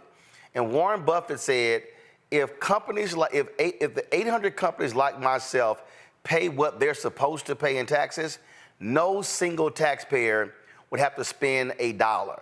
And so really we have a system where the folks who are making the most money are forcing those who are making the least money to carry the burden. And so when you talk about this greedflation in these corporations, you know, what do you want the public to understand what they need to be doing to assist you and others to equalize the playing field, if you will, so we're not getting screwed for higher grocery prices, higher furniture prices, just higher. Well, Roland, I think it begins with what you started this interview with, talking about consumers demanding that they're not going to take it anymore, and I think that's happening. So in a sense, that's kind of a prairie fire across the country. But we also have to toughen it up by making sure we have gouging legislation. and rolling back the tax cuts. But look, this is part of, I think, a larger conversation about what do we do with the tax code. Every time you want to invest in children, invest in workers, invest in progress for lower income folks or middle class folks, the rich guys come to Washington and say we can't afford it because we have to keep our tax breaks in place that have been in place for generations. So they've gotten their way through lobbying for about 40 straight years now.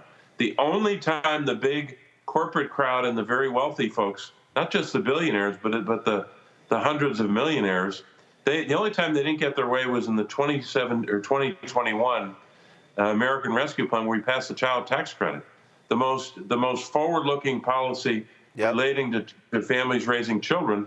And by the way, we can do it again with a bill that the House passed this year. It won't be as generous as 21, but it would be a damn good start for a lot of families. In my home state of Pennsylvania, half a million kids would benefit.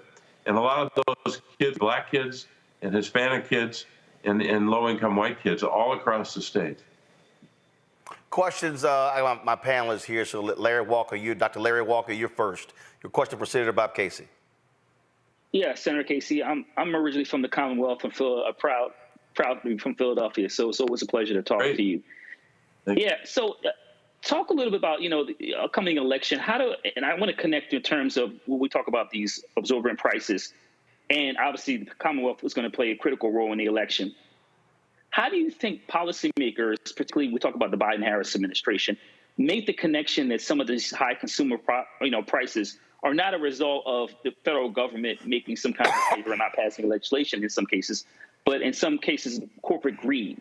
But how do you present that to the common person, everyday person, voter, to understand that some of the things you're trying to do has less to do by the Biden administration and more to do with, like I said, corporations charging these high prices? Yeah, it's a great question, and I think the most important thing is, as much as I can do on the road as a senator and a public official, and we're doing that all the time. But as much as I can do that, the advertising in a campaign just gets that message across. We've already used greedflation in advertising, and we've got a very good response from voters across the state. Such a good response that my opponent is hopping mad about it, and he's got the big corporate guys coming after me. They're pretty damn mad at me. But I got news for them. They're going to stay mad because I'm going to prosecute this case. But it is the fastest way to reach voters across the state is to do good old-fashioned advertising. Dr. Niambi Carter. Thank you so much, Senator Casey, for joining us. I'm a Temple alum and a former Pennsylvania resident, so I appreciate you being here. And going back to my colleague's question is, how do you make people understand that taxing these corporations, et cetera, won't necessarily mean the loss of jobs or the moving of corporations abroad, but means, greater resources and better conditions for all Americans? How do you, I guess, prevent the fear from keeping people away from these kinds of policies?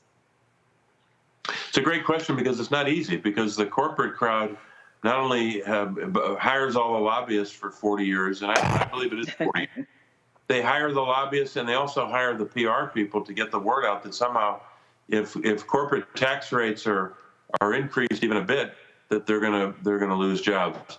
I think that's a lot of BS, but I think it's also important for us to say, look, there's nothing wrong with saying the corporate rate was a little high when it was 35%, and we should lower that.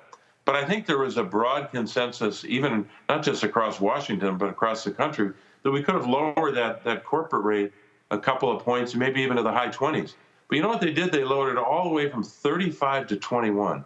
Even I can do the math. Every point was $100 billion over 10 years. So the 10-year number was more than $1.5 trillion just to lower the corporate tax rate. And they won that PR battle because they had majorities in Congress to do it, and the president would sign it. But I also think there's a countervailing majority against having corporations get permanent corporate tax relief. Doesn't mean we won't reduce their corporate rate, but how about giving families and the child tax credit? which we know that one policy alone lowered child poverty in the country by some 40%. We should make that the permanent tax circumstance in the country, where families get help every single month, no matter what the economy is, no matter what the job situation is. Families get help because they're raising their kids every day. It helps them offset childcare costs. It helps them pay for food. That was the leading utilization of it. And I just think we have to have a big conversation about, do you want to give it to big companies where they give away to stock buybacks, or where we're giving it to families so they can buy food and maybe offset some of their costs like childcare or rent. Dr. Mustafa Santiago Ali. Senator Casey, it's good to see you. I saw some numbers the other day that corporate profit was at about $3 trillion last year, and it reminded me of my conversations when I used to work for Chairman John Conyers. We would talk about policy should be reflective of everyday people's needs. How would you explain to folks who are there in central Pennsylvania or western Pennsylvania, a place I grew up not too far from, about how we help them to heal and how these sets of actions that you're trying to move forward on inflation sort of change the dynamics that they're dealing with on a day-to-day basis? Yeah, look, as much as we think there's this, and there is a big kind of urban-rural divide in the country, and we see it in voting patterns across Pennsylvania. If you look at the map behind me, those counties, there's wide divergence in how people vote. But there is a lot of commonality between that guy in a small town who may be voting Republican all the time, may not vote for me, but I think there are an awful lot of areas of common ground where he's having some of the same challenges as folks who live in a low-income urban area, meaning that they're having trouble paying the high price of food. The rural guy that might be paying even more for gasoline because there's a lot of distance between here and the grocery store, just like folks in urban areas are in food deserts, and they have trouble paying higher prices if they can even walk to a grocery store, which is a huge problem in places like Philly. But look, they do have a lot of the same problems. And I think the more we're speaking to those economic needs and those concerns, the better off we're going to do. And as you know, part of the challenge in a state like ours is you can't simply get the urban vote that you need, and I've got to work to earn every day. But you have to be able to speak to folks in small towns who may not lean your way politically, but I think a lot of these issues, these economic issues, there's some real common ground. And by the way, the reliance upon programs like Medicaid that Republicans denigrate all the time, and they're trying to gut Medicaid every budget proposal of the last 10 years, they've tried to gut it. Medicaid has a higher utilization rate in rural areas for rural children than it is in urban areas. And that makes sense because the rural areas tend to be fairly low income. And in the cities, you have a lot of rich people, but also a lot of poor folks. And so therefore, the Medicaid utilization is often higher in rural areas. A lot of people don't know that, but it's true. All right, well, first of all, I get a huge kick out of the folks who say they despise Obamacare but don't touch the Affordable Care Act. I'm like, it's the same. It's the same. So it happens a lot. Senator Casey, glad to have you here. Look forward to having you back. We're going to be on the road this summer and the fall as well. So I'm sure we will be in Pennsylvania where you'll be out campaigning for re-election. So we'll see you on the campaign trail. Roland, thank you. Thanks to everybody. I appreciate it. Thanks a lot. Folks, going to go to break. We come back. We're going to continue the conversation with John Hope Bryant about his new book, Financial Literacy for All. You're watching Roland Martin Unfiltered on the Black Star Network. Nobody knew that healthcare could be so complicated. Trump was a failure on healthcare. Hundreds of thousands of Black Americans lost healthcare insurance. That is outrageous. And if he's president again, he would cancel insurance for millions more of us. We cannot go back. President Biden and Vice President Harris have lowered healthcare premiums and expanded coverage for Black families. They also capped the price of insulin at $35. Joe Biden is getting the job done for people just like me. I'm Joe Biden, and I approve this message. Fanbase is pioneering a new era of social media for the creator economy. This next generation social media app with over 600,000 users is raising $17 million, and now is your chance to invest. For details on how to invest, visit startengine.com/fanbase or scan the QR code. Another way we're giving you the freedom to be you without limits. Hello, I'm Jamia Pugh. I am from Coatesville, Pennsylvania, just an hour right outside of Philadelphia. My name is Jasmine Pugh. I'm also from Coatesville, Pennsylvania. You are watching Roland Martin Unfiltered. Stay right here.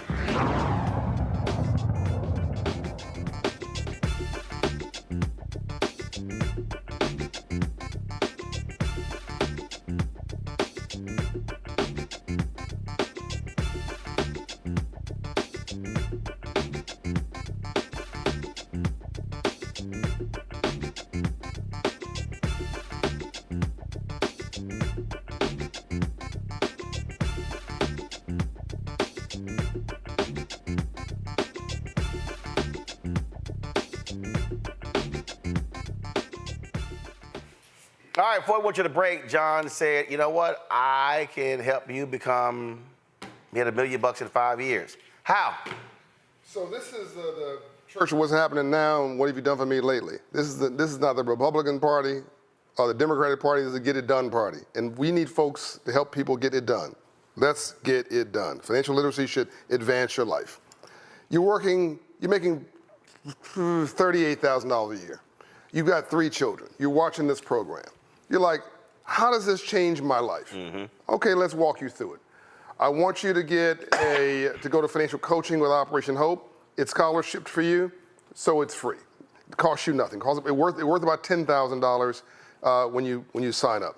We're gonna get your credit score up from 54 points in 6 months, 120 points in 24 months. Let's just deal with the first 6 months to a year. And you're getting the credit score up because when you get that car or you try to get that house and you have a low credit score, that interest rate is higher and you're spending more money versus somebody who has a 650, 700 or higher credit score. Oh, yes, but even I'm using the Roland Martin blunt category.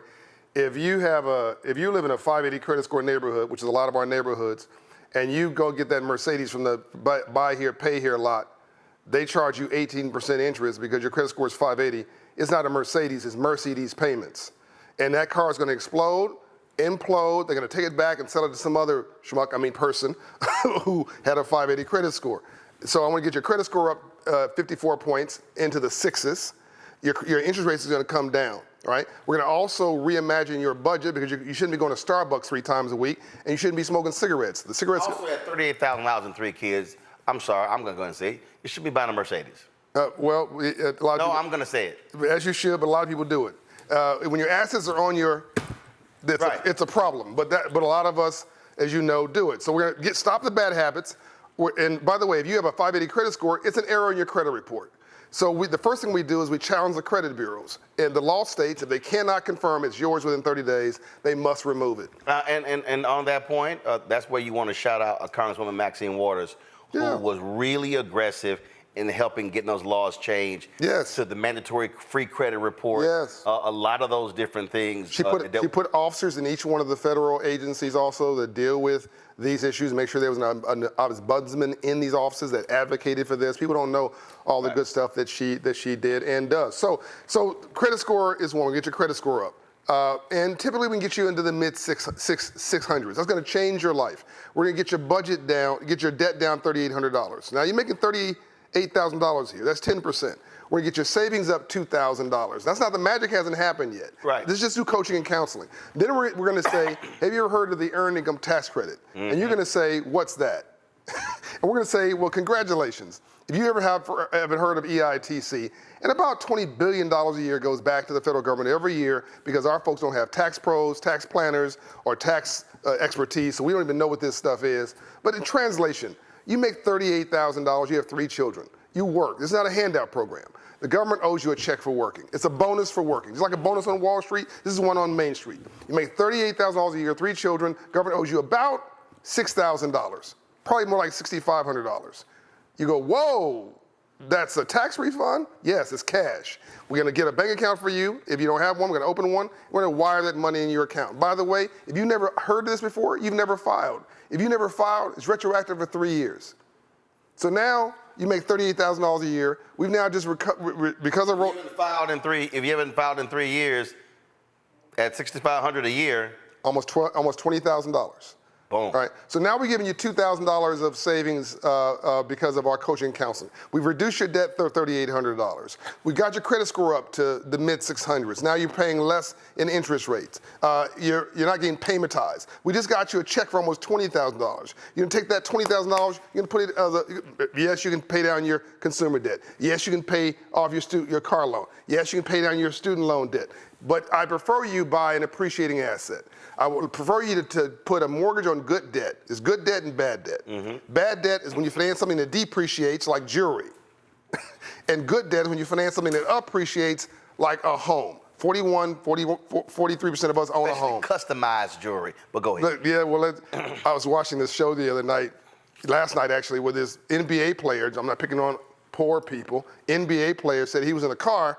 He bought, this jeweler was in the back. He had bought a $50,000, he's got his bonus check, $50,000, piece of jewelry. Probably cost the jeweler $8,000, by the way.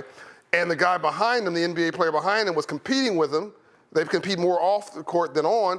And he wrote a $250,000 check to the jeweler at the same time.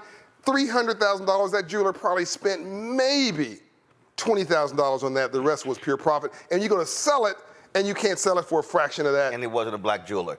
No, it wasn't a black jeweler. Okay, anyway, but back to the story. So now you can take $20,000 or some portion of it, pay a little on your student loan debt, pay a little on your car loan, down payment on a $100,000 house. I want you to buy the best house from the worst block. I want you to buy in the hood, D-A-H-O-O-D. In Paris and inner cities called France. Now, hold up. So you want, first of all, you're saying buy in the hood because, one, it's centrally located real estate. Centrally located.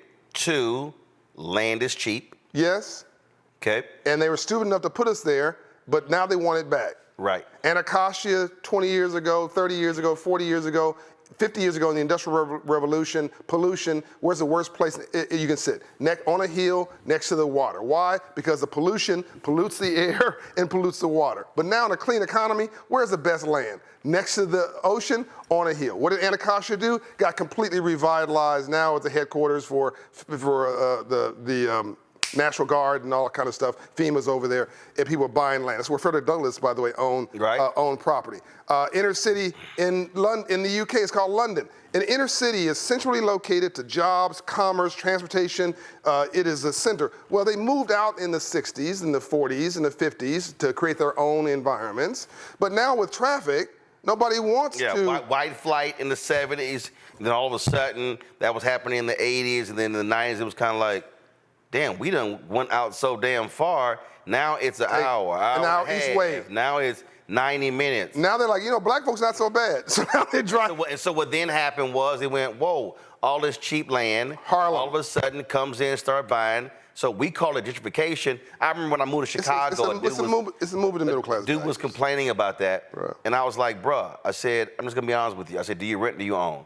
He said, I rent. I said, you ain't got power. He goes, what do you mean I don't have power? I said, you don't have power. I said, owners have power. Owners can decide to sell. Owners can decide to jack your rent up. I said, bruh, we got to stop. In fact, when I did the urban leagues. I'm the largest minority owner of single-family rental homes in America, right? Me, personally. I mean, Promise Homes Company, 700 homes. And I'm encouraging not to rent. I'm encouraging you not to rent. You come to me, get that job at McDonald's. Do it for a little bit and then bounce. Go to Walmart. We all have those jobs coming up. It wasn't meant for you to stay there forever. Go there as a stepping stone, get your career, get your degree, and keep it moving. Come rent from me or somebody else. Frederick Douglass, by the way, owned $6 million worth of rental real estate in Baltimore, Maryland. That's how he got his freedom and was able to be an abolitionist because he had free enterprise freedom. He even put his own check into the Freedmen's Bank, wrote a check for $10,000 in 1865. Do that calculation because he could. So rent from me for a few years and then go either through me or someplace else and go rent to own and build your wealth. Because the number one way you build wealth in America is home ownership. But 41 to 44% of us own a home. 75% of our white counterparts own a home. This is the easiest pathway to home ownership. I want to get back to your story, then I'll come back to how you finished on the $1 million. What were you about saying about Yeah, in terms of, so when you're talking about, making these decisions, I mean, you talked about even the car decision. 2008, when I decided I needed a new vehicle because my nieces can't live with me, my Corolla was too small. Right. Go in, the guy was like, hey, he said, so we financing? Nope. He goes, we leasing? Nope. He said, what we doing? I said, we're gonna negotiate. I'll be back in 15 minutes. Because one, I said, I'm not about to sit here and pay you interest on this damn car. Negotiated, went to the bank, got a cashier's check for $49,000, came back. Now here's the deal, that's 2008. It's 2024. That Navigator outside. I don't give a damn what y'all think. First of all, I barely even watched the Navigator because I don't care. You should have watched it, though. No, I don't care. I really don't. When I say I really don't, I know. I really don't. It runs. Yeah. That's all I care about. I'm a car guy. So part of this is also when you're talking about the building blocks. You also have to change a mindset where you're not so concerned about what somebody else think or impressing them. No, it's a bunch of people who make decisions with purchases that they make who literally are broke and who are underwater. Our assets are on our ass. Just say it. Just say it. Look, we're renting with money we don't have in places that don't want us to impress people we don't know about shit that don't matter and have conversations that don't involve us. Aspirational people talk about their ideas. Poor people talk about other people. What's happening in our barbershops? What's happening in our hair salons? We're talking about rappers and celebrities, and we're on social media all day talking about somebody else's idea or somebody else's beef versus owning some beef. Nobody washes a rental car. Nobody washes a rental car. You drive it, and you bring it back to the owner, which is the car dealership or the car rental company, and they wash it. You got to own some stake to be a stakeholder. Right. So that's why we're talking about becoming an owner. I want you to go in the hood. I want you to go into a working class, black or brown, doesn't have to be black or brown, but it could be white, rural, doesn't matter. But a working class neighborhood where it's near jobs, near industry, near transportation. I want it so you can access home ownership. I want you to buy, I'm making this up, a $100,000 house. Now, if it's Montgomery, Alabama, this works. If it's Birmingham, this works. It used to be Atlanta, by the way. Well, first of all, in now a situation, because we have such few housing stock, I mean, I actually went and pulled the neighborhood that I grew up in. I grew up in a 1,230 square foot house. That home was, I think the mark was 175. And even in that neighborhood, I saw homes at 250, 275, 300, 350. You may have to move. So what's happening is folk are like, yeah, but I mean, I don't know about that particular area. Yeah, but you still don't own anything. Yeah, exactly. You got a doorman at a place you don't own. I mean, it's like the drug dealer saying, this is my block. No, it's not. It's the city's block, right? No, you don't own the doorman. You don't own the door. You don't own the window. In fact, you're opening the window and literally giving money away. Every time you write that $3,000 check for rent, you're helping somebody like me pay off my mortgage for the investment of the whole building. Back to the story. So I want you to take that $20,000, do a down payment, and get a $10,000 down payment assistance grant from one of these banks that we will hook you up with. We'll get you a prime mortgage, a $10,000 down payment assistance grant. You take $10,000 of your own money, $20,000 together, and buy a $100,000 house, right? And the compounding effect, because you build wealth in your sleep, make money during the day. You may have to watch this over again, by the way. You build money, you build wealth in your sleep. We confuse making money, making a living. We think that's all there is. No. If that's all you're doing the rest of your life, you'll be broke. Right. You've got to build wealth in your sleep, which is stocks, bonds, investment, real estate, et cetera, et cetera, et cetera. Buy that home and sit on it, all right? Now, you got to live somewhere. Live in some place you own. People say, oh, well, I don't own the bank. I don't own the home. Right. The bank. Right. Folks are on social media like, well, if you do that and it's a 30-year mortgage, you don't own the home. The bank owns the home. That's ridiculous. No, if you don't pay, the bank will own it. If you don't pay me, I'm gonna own it, right? I mean, so this is real common sense. If you get the tax system was designed for home ownership. So if you get that 30-year mortgage, 20 years of that's interest payments. You can write it off against your taxes. So you're basically getting that money back every month. You're paying $1,200 a month out. You're getting $1,000 back in a tax refund if you do it right. So when I was in the situation, in the position, I gotta get to the $1 million, but go ahead. When I was in the position where I had to make a decision to whether or not I wanted to pay off my house. And my CFO was like, well, if you do that, wasn't even tax write-offs. I said, look at that interest rate, and look what I'm paying on interest. I said, what now, year was this? This was 2004, 5. Okay, yeah. Mm-hmm. So I told her, I said, no, I'm paying this off. I said, CNN, Tom Joyner, I'm speaking, I got books, and so I said, I overpaid taxes twice and got two $25,000 refund checks. And I was like, no. I said, I'm paying the house off. And so she was like, yeah, but I said, no, I'm not worried about the interest rates. I said, because, again, I knew TV contract, look, 3-year contract, no, you got a 1-year contract that gets renewed. Right. So what ended up happening was I paid the house off. Right. So the only thing I'm not paying every year was taxes. Property taxes, yeah. Property taxes. Yeah, which is another way we lose property. Right. Well, my sister, her 2 daughters would live in the house. Then my parents, they moved into the house. Yeah. Sister, daughters move out. My nephew, who's working for a bank, he moves to Dallas. He's living my. So literally, there have been 3 generations of family living in the home. Right. But the other thing is that by my parents living in my house rent-free, that also impacts our entire family in terms of culture. There you go. So again, so when I explained to my CFO, no, this is why I'm paying it off. Yeah. So now I said, and as I get older, I got a house that's paid off. I just make enough money every year to pay the property taxes. Mm-hmm. I said, and so it was, but it was forward thinking. Yeah. And I've gotten calls for the last 6 years. Folks trying to buy it in cash. I'm like, nope, don't even call me again. Don't sell. That's another thing. Don't buy it, don't sell. I bought it at 122. Yeah. The value now is 340. Yeah, so yeah, I bought a condo, so I bought a townhouse in LA, I forget what year, 2004, bought it for $170,000. No, I bought it for $220. It went down in the 2008 crisis to one something. All my friends were like, sell it. I didn't freak out. I'm like, I gotta live somewhere. Right. And so then I moved to Atlanta. I rented it out to a police officer who didn't pay, who paid late. I rented it out, but I forgot about it. Then about 2017, I went to go sell it, and I needed some money to buy something else, and I called a realtor, a friend of mine, black realtor. Hey, what can you get for me for this condo? Now, supposedly I'm the financial literacy expert. Roland, I was laid out, stunned. You bought it at 175. I bought it at 220, went down to 175 in the crisis. That's the last time I checked. Right. Right? Now, I didn't do anything to this house. I didn't paint it. It's a townhouse. I didn't paint it. I didn't do nothing. I just paid the mortgage, right? And that was being paid by the renter. I was just paying the property taxes.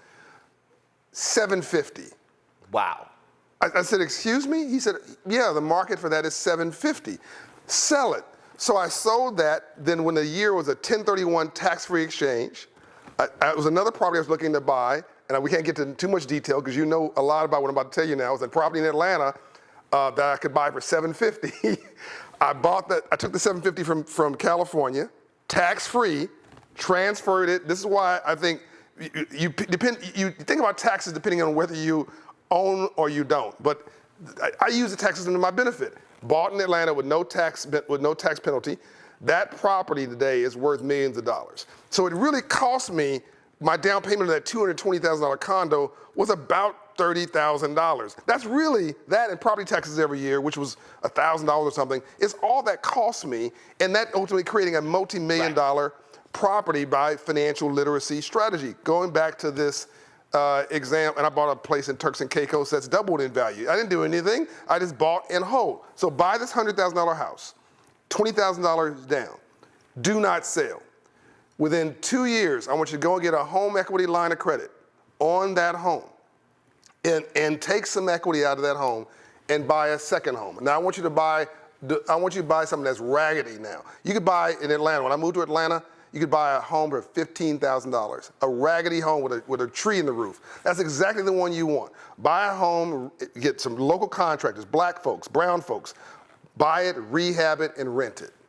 So I want you to buy it, get a construction loan, future value, take that money from your home equity line of credit, put it as a down payment, construction loan pays the rest. Now this is good debt. Finish it with minority contractors, I hope. Half of my contractors at Promise Homes Company, by the way, are minorities and women, and rent it out. Then, in the year 4 now, do it again. Take the equity, buy a third home, rehab that one, rent that one out. Do not sell. You're a millionaire. That's $1 million net worth. Then I want you to get while you're healthy and young, every young person watching this, go buy your life insurance policy. Knock it off. Stop debating it. Get a term policy. I don't care what you get. What age? What age? I mean, if you're 20, 25, 35, if you're 35 years of age and you're in good health, no one's going to question, the insurance company's not going to question your health. They know you're not going to drop dead. If you're 50 plus. It's going to be slightly more expensive, but still get one. Okay. So if you're 25, you're going to spend $50 a month and get $1 million policy. If you're 55, you're going to spend $100 a month. It may be a $100,000 policy, but you want a policy. Right. And by the way, if you work for a corporation like even mine, I have 400 employees. You don't know when you pass away, there's a $25,000 burial situation, death policy inside of your health insurance policy. You don't make. I want everybody. Go read the paperwork now. If you have health insurance right now, go read the fine print. There's probably a burial or a death policy inside of your health policy. That's the $25,000 to bury a loved one. You don't need a GoFundMe page. You should do that for the investment.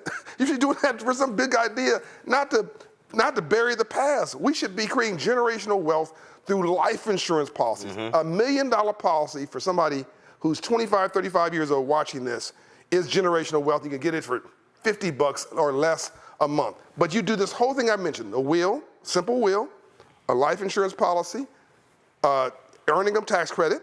Thank you, Roland, for giving you a check. Because of him, you're watching this. Financial coaching through Operation Hope, which I've scholarship to you at between $5,000 and $10,000. Sign up to the 1 Million Black Business Initiative, by the way. Your 9-to-5 job will finance your 5 to 9 gig. So before I go, get ready, Mustafa and Larry, person in our chat. I got no kids. Why would I want life insurance? Mamma mia. I mean, first of all, you don't want to be a burden to society when you croak.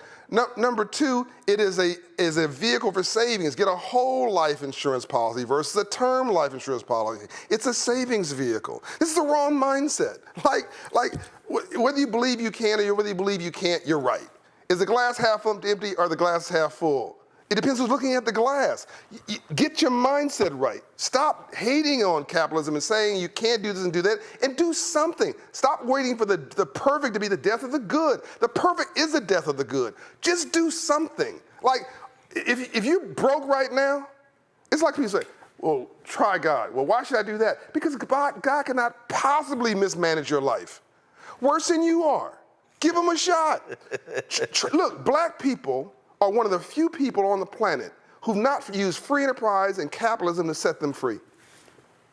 Say what you want about Jews. I want a black Jewish business plan. That's what I want.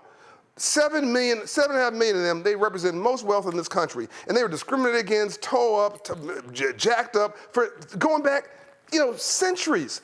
There's only 15 million of them in the world. It's unbelievable. Nigerians, they're black. But if you look at the chart I sent you last week about income levels, Nigerians are right at the higher level of all groups in America on income levels in America. By the way, whites are below them. These are black people, but they got their mindset right, and they are, as we know, they're natural hustlers. By the way, the number one group of young people in the world populating, Nigerians. So within our lifetime, you're going to see a majority of minorities in America. You're also going to see a majority of minorities populate the world. And if we don't figure this free enterprise system out, everybody's going to be broke. And you've never had a superpower that wasn't the economic power at the same time. So I need this brother to change his mindset. Just try what I'm saying. Right. It's not about the life insurance policy. It's about the action. Like you go to 1 Million Black Business, you sign up. You try it for 2 years. It didn't work out. But now I'm giving you a hustler's mindset. Now I'm giving you an entrepreneurial can-do mindset. Well, you can take that into a job. You can take that into a career. Question, Mustafa. Yeah, well, John, thank you for dropping knowledge as always. I'm curious, when do we start teaching younger people about financial literacy? I know I started my first business when I was 10. Everybody around me and my family owned their own real estate and told us how important it was. but I don't see a whole lot of that. Based upon your experience, when do we start helping folks with that literacy? Diapers. I mean, we in Atlanta, Mayor Andre Dickens, I want to give him some love now, and he has really done a bold thing. He came to me and asked me to do, him and Keisha Lance Bottom said, will you do a bank account for kids in school? Sure. How old? Kindergarten. I'm like, really? He said, we want to do kids accounts. And they found that if you give a kid an account at kindergarten with no money in it, they're 50% more likely to go to college.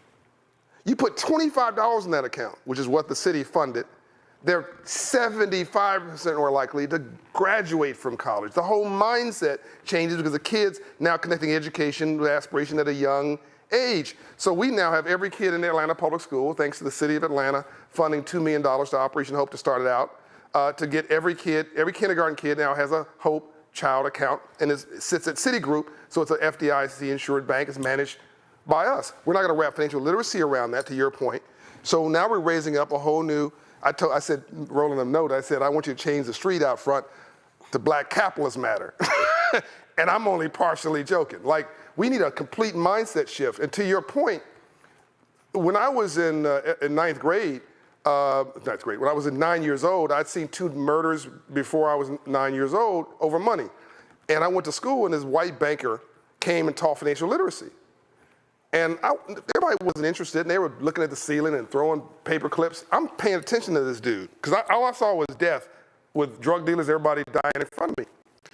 So I said to this guy, he came in once a week, rolling for 6 weeks. The 4th week, I wore a suit. The 3rd week, I said, what do you do for a living?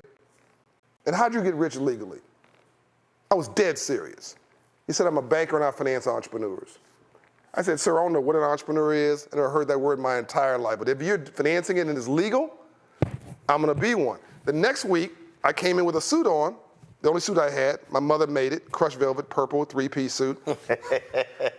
Mom said, I'm not buying you a suit. You can wear your Sunday suit, which I made. And the kids teased me, man. As you say, I didn't care. Had a little briefcase, nothing in it but my dreams. I'm strolling like to school. I'm trying to be like this banker. And I'm role modeling what I saw, a success. And I started my first business from that. It was called the Neighborhood Candy House. Put the liquor store out of the candy business, made $300 a week on a $40 investment, and so became birthed John Hope Bryant, the entrepreneur. Also, the work of Operation Hope, I asked this banker, again, I'm 9 years old. I don't know what grade that is, but I'm 9 years old. I said, how many bankers are there in America? More than you? Oh, it's gotta be millions. How many banks? Back then it was 10,000, it's 4,500 now. So wait a minute, I said, it's your job to loan poor people money. If I can just prove, I'll pay it back. Yeah. And I don't get dead if I don't pay you back, because that's what happened on the street behind me. Right. No, we just signed a notice of default. Okay, I'm in. So that's really what Operation Hope is doing across the country, is teaching people how to fish at scale and to master this system so that you can become bank qualified, so you can access capital at prime rates. And so to your point, we really need legislation. We need, I call it civil rights legislation, financial literacy for all. The senator, hopefully he's still looking. We need bipartisan, Republican and Democrat, to embrace financial literacy for all legislation so that kids K through 12 are taught what we're talking about right here. Larry? Yeah, sure. It's a very interesting conversation. So, thank you for your insight. So, Black people have, and you kind of got to this, Black people have a history of taking a penny and turning it into a dime, right, throughout our history because we had no choice. Yeah. So I wanted you to talk a little bit about, the kind of elephant in the room, the thing we really need to talk about as it relates to, obviously, financial institutions. And we just saw with Navy Federal Credit Union just a few months ago. And that's the role racial discrimination plays in the financial industry. And so a lot of that is unseen, and you get denied a loan and don't know about it. And I'm wondering, what are some of the conversations you had with folks from minoritized communities? The other layer to this is, how do you may have faced challenges relating to discrimination in the banking industry. I'm so glad you mentioned that. Is racism real? Yes, racism's like rain. It's either falling someplace or it's gathering. So get out an umbrella in the color you like and start strolling through it, because it's not going to change. It hasn't in 400 years we've been here, so you must. So was Navy Credit Union real? Yeah, the guy walked in, everything was right about his profile. Absolutely. Is appraisal discrimination real? Without question. I'm a subject to. I have a home that's $1 million house in Atlanta, in near. Well, I don't want to get too specific, but the Camp Creek area, the Cascade area. But that home in Buckhead would be $3 or $4 million, the same home. So I understand that, but I'm not focusing on what somebody else has that doesn't have it, or whether it be $4 million. I know I got $1 million house in Cascade, and I'm gonna get prime rates or whatever. And so discrimination is real, but this whole concept of white banks, we need to knock that off. In 1920, there was a white bank. In 1850, there was a white bank. Literally a family of white people who probably were racist, who owned the bank. Today it's publicly traded. I own Wells Fargo. I own Bank of America stock. People watching this, I hope, are stock owners. So it's not a white bank, it's a green bank. Now, is there a person there who's racist, who may be your loan officer? Probably. Let me tell you something. You get a credit score with a 7 in front of your name, 720, 750, 780, my mother was 854. The bank just says yes. They may hate you, they may talk words about you, but really they want to make some money. And the computer, there's AI now, the computer at midnight is not asking your race. The bank will just say yes. Get your debt ratios up, your debt down, your income ratios proper. We can show you how to do it at Operation Hope, because we know what the bank will approve. Get that credit score up, as I mentioned. That's the most important thing. You have to have an income. And I guarantee you, in fact, not only will I guarantee the bank will say yes, if the bank discriminates against you still, because there's an exception to every rule, I will fund your loan. Operation Hope will put up our balance sheet that if the bank does not approve your loan, we will. And in 32 years of doing this, I've never had to fund a loan. And we funded $4.5 billion of prime loans for home ownership, small business ownership, et cetera, because we know how the system works. So, and by the way, you haven't mentioned it, but let's also deal with black banks. We should support black banks. I have a deposit at various black banks. The problem is they're just too small. They're too small, and their cost of capital is too high. They're afraid to death of loan loss. So they're gonna, unfortunately, in many cases, we should support black banks. Please hear me. We should all support black banks. We should have $1 billion asset black bank. But it's an and conversation, not an or. You probably need a relationship with them for savings and a checking account maybe, with an ATM, and then you have a lending relationship maybe with them and a major bank that can give you, more optionality and prime access to credit. Sometimes you go to a minority bank, they're gonna ask you for more down payment, they're gonna give you a higher interest rate, and it's gonna be less attractive terms. And that's not racism. Like, that's somebody looks just like you. They just have a more delicate balance sheet. They don't have the strength that the other banks have. So we just need to be more sophisticated in our approach. Discrimination is everywhere. Bias is everywhere. By the way, I got bums in my family. I don't need to go outside looking for one. I got bums who are related to me. We all can relate to that. We all have a Pookie in our family. Pookie them, right? So I over-answered the question, but it was a really important question. You have been really focused on going after the folks who despise DEI. Explain. Yeah, so this is just stupid.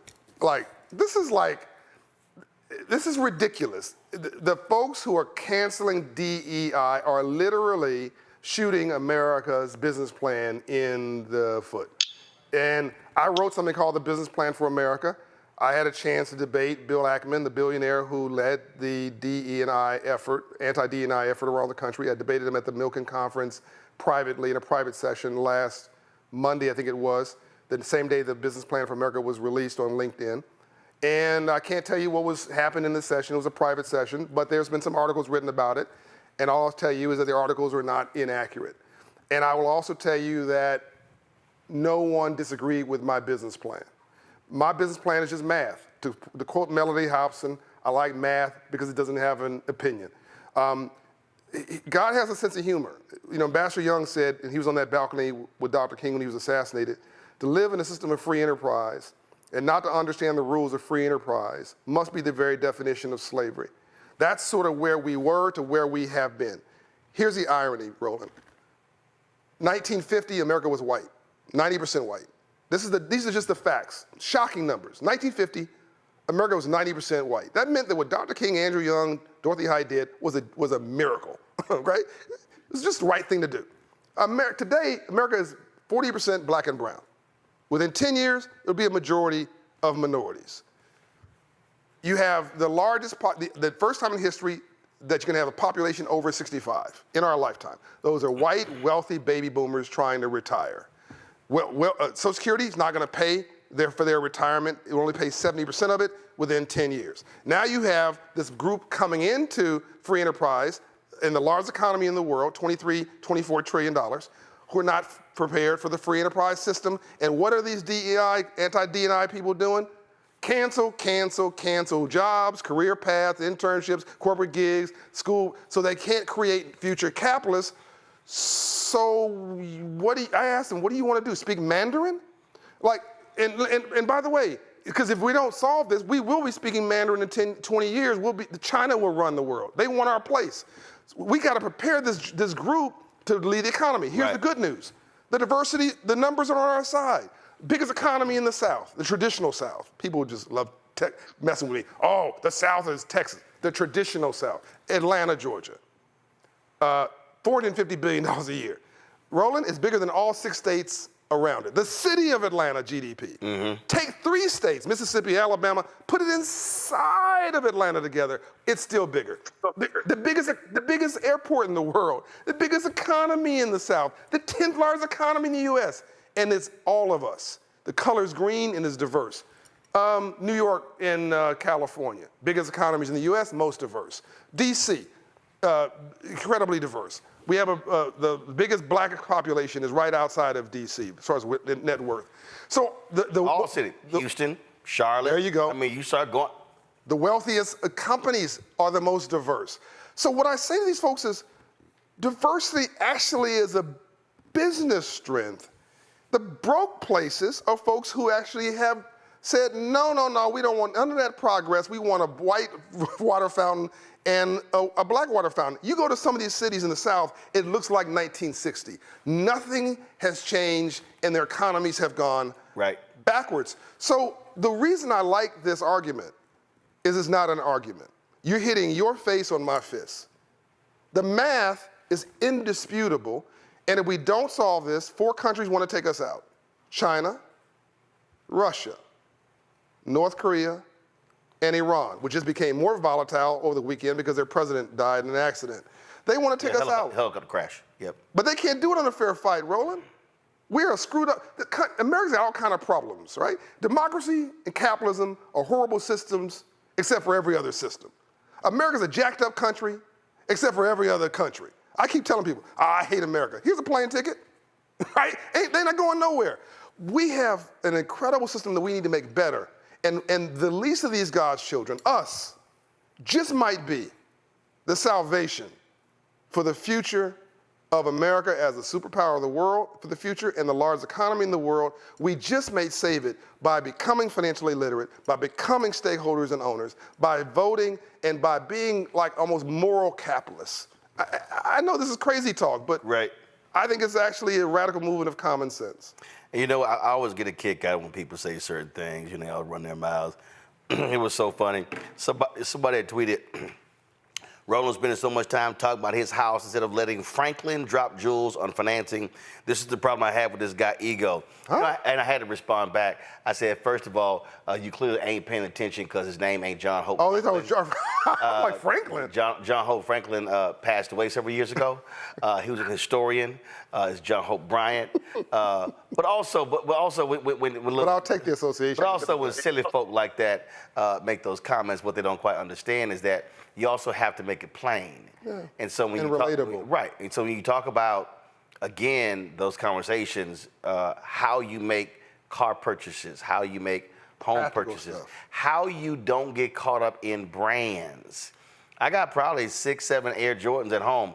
I didn't buy none of them. They were gifts. Yeah. Because I ain't never spending $200 on no damn tennis shoes. That ain't happening. Right. Because how I was raised. My dad was like, ain't no way in hell I spend that money. Thank goodness. We're gonna close it. We're gonna close it out with this. Can I have 1 minute. Go ahead. Because you mentioned Air Jordans. I got to tell the story. I know. That's why I'm about to have you tell a story. Okay. That's why I'm about to have you tell a story. Okay. I know what I... I'm sorry, you've executive produced this, my bad. Yeah, like I don't know how to make a segue. I know what I'm doing. You do. So that was a guess. So that was a conversation between two young men, and it dealt with the issue of Jordans. But I don't know you always paying attention. I mean, okay, my bad. By the way, I love that you told the story about your house because people presume and assume you don't have a problem in the world. First of all, I filed for bankruptcy. What people don't understand I've had a 500 credit score. I almost filed for bankruptcy. I was homeless. I filed for bankruptcy because my appendix ruptured at the Democratic National Convention in 2000. I was over the miles on my lease. While I was in the hospital at the Centinela Hospital in Los Angeles, because it happened, convention was there. They picked up my 4Runner from the airport parking lot. Wow. They must have been tracking. Yeah. Picked it up from there. Had to file for bankruptcy because I didn't have health insurance. That's right. And so it was nearly 60+% of Americans filed bankruptcy because of health insurance. By the way, the Biden administration and Vice President Harris have created a situation to get any charges on your health insurance will come off your credit report. It's not well known, but that will not work against your credit report. We covered that when she spoke in Detroit. When she spoke in Milwaukee. She's doing an economic tour, which and then when I filed bankruptcy because they were going to foreclose on my home. And the home that I now own. And what happened there was a friend of mine, Mike Price, God rest his soul, Mike was like, Roland, he said, don't worry, because see, black people, we freak out. We have stress.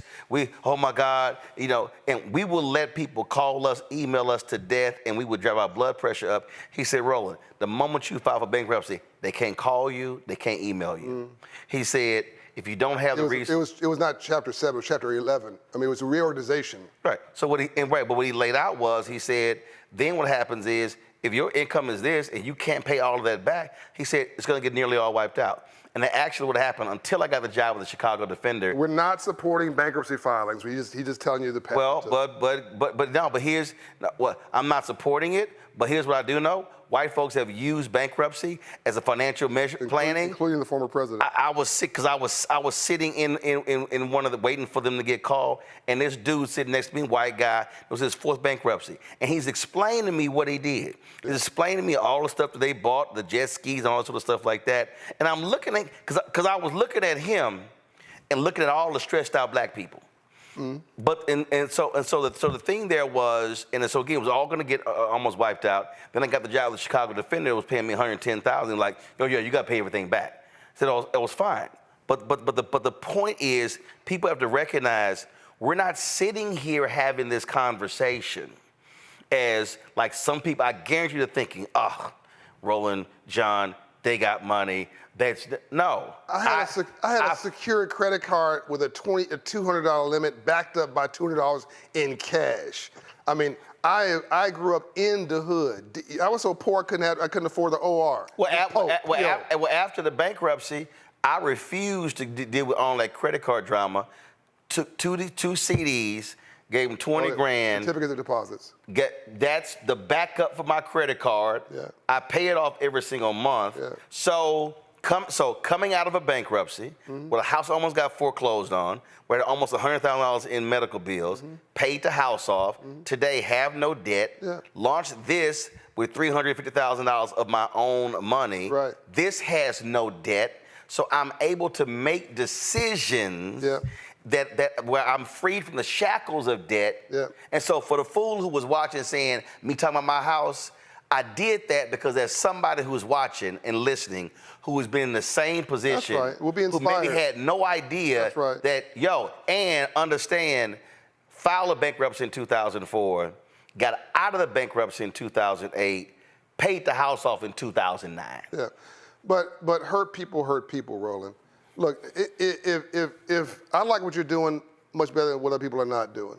And most people don't have a business plan for their life. And so criticism becomes an easy sport. Oh, by the way, because you said something earlier, I do want to say this here to the somebody named Al Khatib. This also shows you when you're not smart, when you tweet stuff. Because this person here claims to own the premier multimedia management and production company, and they have their website. I'm not going to give it, but see, if you were smart, you would have tweeted me about how do you partner with your multimedia company, your production company. Or you hire them to do versus criticizing me talking about my house. So one thing you just guaranteed, you would never get called. Go ahead and make your fight. By the way, the panel made a great point about discrimination in banks. And what I'm gonna tell you is that a lot of my entertainer friends, they'll call me because we want to be the rappers. The rappers want to be us. The rappers want to be business people. And they'll call me and ask me money questions. A lot of them they're banking with the branch manager. They're worth millions. Right. But they don't have, so this is my point. You need relationship capital. You need, if you hang around 9 broke people, you're gonna be the 10th, right? You've got to get to know the senior vice president, the corporate vice president, somebody in the C-suite at these major banks, build a rapport, build a relationship with them, send them information on your business and your household, build a rapport so when you actually need to access capital, they know you. They can vouch for you. The word credit comes from the Latin word credito, which means credibility. The word capital comes from the Latin root word capitas, which means knowledge in the head. And banking is a faith business. Faith, credibility, and knowledge. It has nothing to do with money. If you understand this system, you can access capital at scale. I do now what's called non-recourse debt loans. I did a $100 million refinancing of my real estate portfolio at the Promise Homes Company earlier this year. It was non-recourse debt, which means I don't personally guarantee it. But when I started out, Roland, everything was personally guaranteed. A paperclip was personally guaranteed because I was broke. So that's the way this system works. You have to learn to manage. Was that joke about banking? A bank will loan you money when you prove you don't need it. It's not untrue. So you got to have that higher credit score. You got to have that savings and have those ratios so the bank goes, because capital's a coward. Capital's not trying to be courageous. Capital's trying to find the highest return with the lowest risk. By the way, so me too, by the way. I want to have the lowest risk with the highest return. So you got to present yourself in a way to the banker. They go, that's a good bet. That's a good investment. I'm going to loan them some money to do X, Y, and Z. I'm going to get it back. That's the way the system works. Right. If you look like a credit risk, if you look like you toe up from the flow up, they're not going to loan you money. That's not discrimination. That's a toe up credit report. And when you go to the club tonight, everybody, some people have heard me say this before. When you go to the club tonight, not tonight, Friday, and you meet the girl and she's cute, and you meet the dude and he's handsome, and before you get too serious about this conversation, ask them their credit score. And I'm only half joking, because when you marry, you're marrying a life partner. You're marrying your business partner. You're marrying debt. Or equity. Okay, here's the story. So, hold on, before you go that way, when you talked about going to the club, also. You know, marriage is not a romantic. You got to be stuck on stupid, be paying $500 for a bottle that they paid $50 for. Please stop. This is a whole other conversation. The bottle service. The bottle service, the VIP area. And don't go there during the day. The place is disgusting. All right, and you're paying $500,000 for something that costs them $20. Do you know, my billionaire friends own these clubs. They never go in them. They don't let their kids go in those clubs. They just have somebody showing up to get the cash. A club is just like a casino. House money always wins. Las Vegas keeps getting bigger. Hello, it keeps getting bigger. So a couple people may win, but on balance, the house always wins. I want to turn you into. Vegas don't get my money. I want to turn you into the house. Except the golf course. Except the All right, golf. finish the last story. Which is good therapy. Yes, sir. So Roland knows this story. I love this story. So this kid reminded me of myself. I was in a Detroit classroom teaching financial literacy. My volunteers were at Operation Hope. And so I came and do a visit. And as I was walking down the hallway, this young man had just finished a financial literacy course. Volunteer was in there. And he was wearing a little suit. Reminded me of me. Right. So I was trying to get to him to talk to him, but his boys had got to him first. Right. Yo, man, what you doing wearing no stupid suit? He didn't say, it said something else, but I'm going to respect the broadcast. Hey, let's wearing that stupid suit. Yeah, man, we cuss on here, but I understand. Go ahead. You wearing that stupid suit. You know, what you wearing that? What you hanging around these dang on bankers? They ain't nothing. It's all punk stuff. You're a punk. So I go to defend his honor, right? And I said, look, guys, I want you to make a decision about Nike. Now, this is years ago. I'm gonna give you $70 each, there's 4 of them. Make a decision about Nike, quick. And he says, I'm gonna buy a share of Nike stock.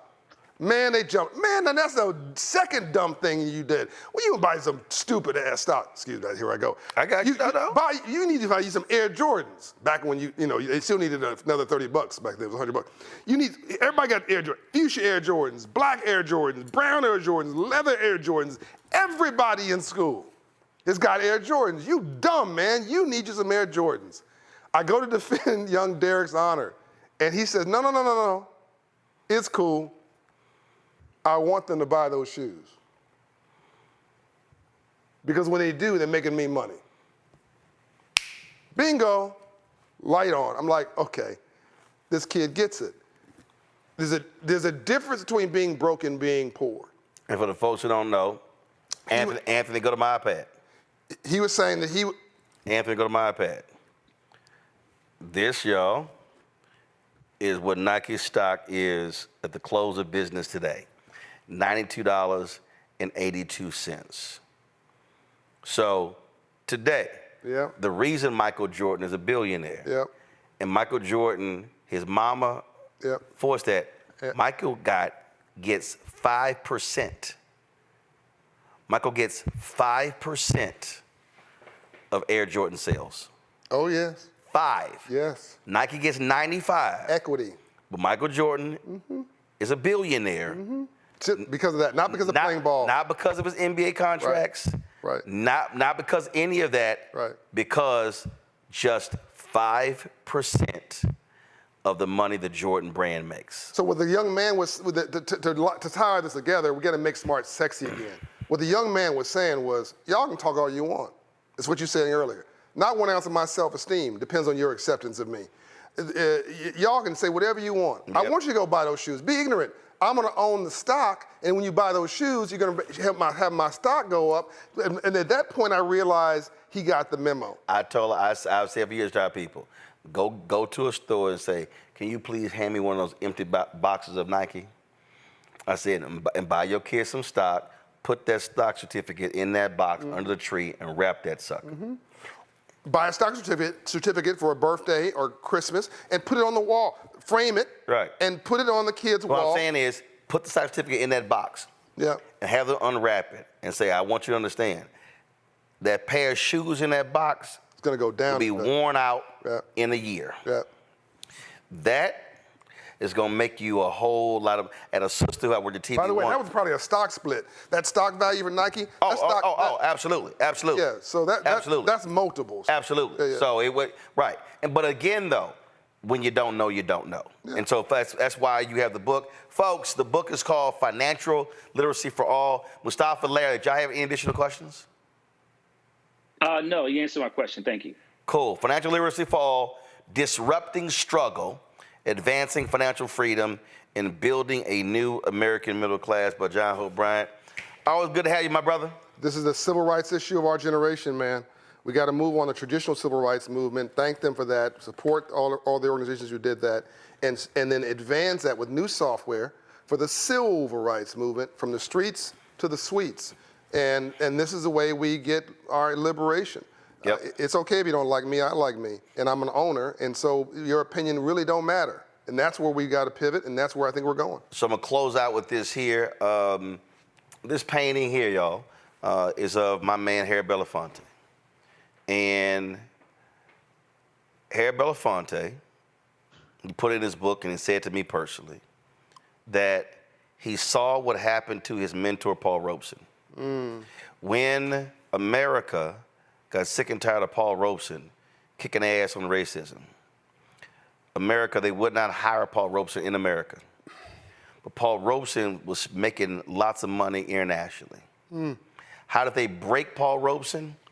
They took his passport. Wow. He got some checks singing over the phone, talking to rallies, but he couldn't leave the country. Wow. So Harry Belafonte said, we saw what happened to Robeson. Robeson died broke. He said, I'm going to keep my activism, but I'm not going to let them do to me what they did to Robeson. So Mr. B, he owned his content, but he was investing. He was saving his money. That's right. Because he said, I can't be the activist. Paul Robeson handed him the mantle, handed him the baton. Wow. But he said, I don't want them to do to me what they did to Paul Robeson. So he protected himself financially. That's right. To be the activist that he was. That's right. If he did not protect his money, he died at 96. He would not have been able to do all the things that he did and have the financial freedom to do them if he did not watch his money. He said it was because of what they did to Robeson. You know, it's possible, Roland, that the only true freedom is financial freedom, because all the others can be taken from you. And, and I want people, as you think about what Roland has done here, and we in this where we started, talked about ownership and fact that this is his. I want you to think about this. Eddie Murphy, you love him. He's smart. He's funny. Eddie made his real money in investing. He bought one piece of art at an estate sale, right? $50,000. That the copy, the famous Good Times art piece. The copy of that piece sold for $18 million. The copy, the artwork is worth more than the house it sits within in any contract he ever got for acting. Everybody who watches this who knows a billionaire in the arts or sports, they didn't get there dancing on a stage, rocking a mic, or hitting a ball or bouncing. They got it by taking that, Magic Johnson, et cetera, into corporate. It's business. Well, you lived in Los Angeles. We know her from the Jeffersons. Marla Gibbs owned a ton of property in Leimert Park. That's right. It was called Leimert Park. That's right. Lionel Richie owns a ton of property. Stevie Wonder, that radio station, on Rodeo Drive. Yeah. So again, it's but it's understanding. If you can be an activist. Yeah. You can be a social justice warrior, but when you have the financial freedom to do it, that's the only way. Charlemagne owns his platform. The conversation that we're having right now can't happen with over this period of time if I don't own it, because otherwise there's somebody in my ear saying we got to cut. We can only do 8 minutes. We can only do 9 minutes. No, but when you own it, then you can say, no, we can do the hour conversation. We can do it here. And that is the piece that our people have got to understand. That's so powerful. You're not asking a producer. So when I go on, I'm a contributor for CNBC, and I go on, and it's a 7-minute hit. And that's long for TV. And I love doing it. Now, Time Magazine and all this kind of stuff. There are only 2 times where I've done an hour piece where you can unpack this, where the 2 platforms where the person doing it owned it. You, today, and a couple weeks ago I did Charlemagne, and he's within iHeart, but he owns Black Effect Network, his podcasting network. He owns a 50-50 partnership. Yeah. But I'm on his board, so with iHeart. Yeah, it's a 50. But he did it right. He had them funded, but he owns the creatives. He's got publishing arms, and he's got his Breakfast Club show. But because he controls that, he can have an hour conversation with me about something that really matters. This really is an important conversation. I hope people watching this not only take it to heart and change their life, but give you the credit you deserve. You're but I tell them, the financial freedom allowed the creation. That's it. And that is how our people have to be able to think forward. Appreciate it, man. Always a pleasure. My pleasure. Larry, Mustafa, let me also thank Niambi for being on the panel. I really appreciate that as well. Folks, hope you enjoyed the conversation. Of course, you can always catch the restream. We're going to be posting video on all of our social media platforms as well. But we also need you to support the work that we actually do. Now, you already know, I've been battling these ad agencies, fighting them. I've got a meeting tomorrow. I've got other meetings set up with Group M. We're meeting with Dentsu, meeting with Publicis, Horizon. Y'all tripping. Y'all need to learn how to return some phone calls. And so, folks, nearly $400 billion is spent every single year. The media upfronts are happening right now. Very few black people are a part of it. In fact, black-owned media investment is actually falling back in the wake of George Floyd's death, and the anniversary of his death is this week, the 4-year anniversary. So when you support the show, you're supporting us having these conversations. Because I told y'all, this is $195,000 a month for the whole network. Staff, rent, travel, insurance, all different things. We're talking to you right now on robotic cameras. We've got 10 robotic cameras in here. We talk about the production room. Again, black companies. So when you invest in this here, you're also investing in black-owned businesses. Because Black engineering company built that studio production room. Talking about the lighting, the set. When we travel, we got black drivers. Every city we go to, we're patronizing black-owned restaurants. And so understand, when we talk about how does the black dollar travel, it can only travel if you make a conscious decision to actually use black vendors. So your support is absolutely critical. You can give multiple ways. Again, our goal is very simple, 20,000 people. If 20,000 of our fans contribute on average $50 each, that's $1 million. That is huge for us to be able to do what we do. And so that's $50 a month, $50 a year. That's $4.19 a month, 13 cents a day for this show, plus 5 other shows, plus the live events we covered, plus the news conferences, plus the stuff that you're not getting this content anywhere. And here's the last point. There's nobody in black-owned media doing what we're doing. Byron Allen just canceled his 2 shows. Ebony Williams' Daily Show, Mark Lamont Hill Show, gone. Doesn't exist. They cancel all their shows. Ebony's not doing it. Essence is not doing it. Black Enterprise is not doing it. Blavity is not doing it. No other black-owned media platform is doing news and information 5 days a week live, 7 days a week content, the way we do it. Your support is critical. Send your check and money order. P.O. Box 57196, Washington, D.C. 20037 7-0196. Cash App, $RM Unfiltered. PayPal, R Martin Unfiltered. Venmo is RM Unfiltered. Zelle, Roland at RolandSMartin.com. Roland at RolandMartinUnfiltered.com. Download the Black Star Network app. Apple phone, Android phone, Apple TV, Android TV, Roku, Amazon Fire TV, Xbox One, Samsung Smart TV. Also, you can also, of course, get a copy of my book, White Fear, How the Browning of America is Making White Folks Lose Their Minds, available. Bookstores nationwide. Get the audio version on Audible. And I told you I hit my brother. He found 300 copies at his house of my book, The First. I told y'all when we out. I'm not printing anymore. That book is from 2009. And so you can get, I am personally autographing each copy. A lot of y'all been emailing me saying, when my book coming? I am not Amazon, meaning it ain't gonna be there tomorrow with Prime. I have to personally autograph it and put it in the envelope. And so I cut the price as well to $10. And so once the books are gone, they're gone. And so go to RolandSMartin.com/the first, RolandSMartin.com/the first to get your personally autographed copy of this book, which is of my coverage of the 2008 presidential election of President Barack Obama. Folks, that's it. Tomorrow, I'm going to have for you, I'm going to play all of the songs inspired by Congresswoman Jasmine Crockett's takedown of a crazy Marjorie Taylor Greene. Plus, I'll have for you sights and sounds from Anthony Anderson's golf tournament. The 6th annual Anthony Anderson Golf Classic took place yesterday at Bighorn in Palm Desert. We'll have that content for you tomorrow as well. Until then, folks, y'all enjoy. HeLa! Black Star Network is here. Oh, no punch! I'm real revolutionary right now. Thank you for being the voice of Black America. All momentum we have now, we have to keep this going. The video looks phenomenal. See, there's a difference between Black Star Network and black-owned media and something like CNN. You can't be black-owned media and be scared. It's time to be smart. Bring your eyeballs home. You dig?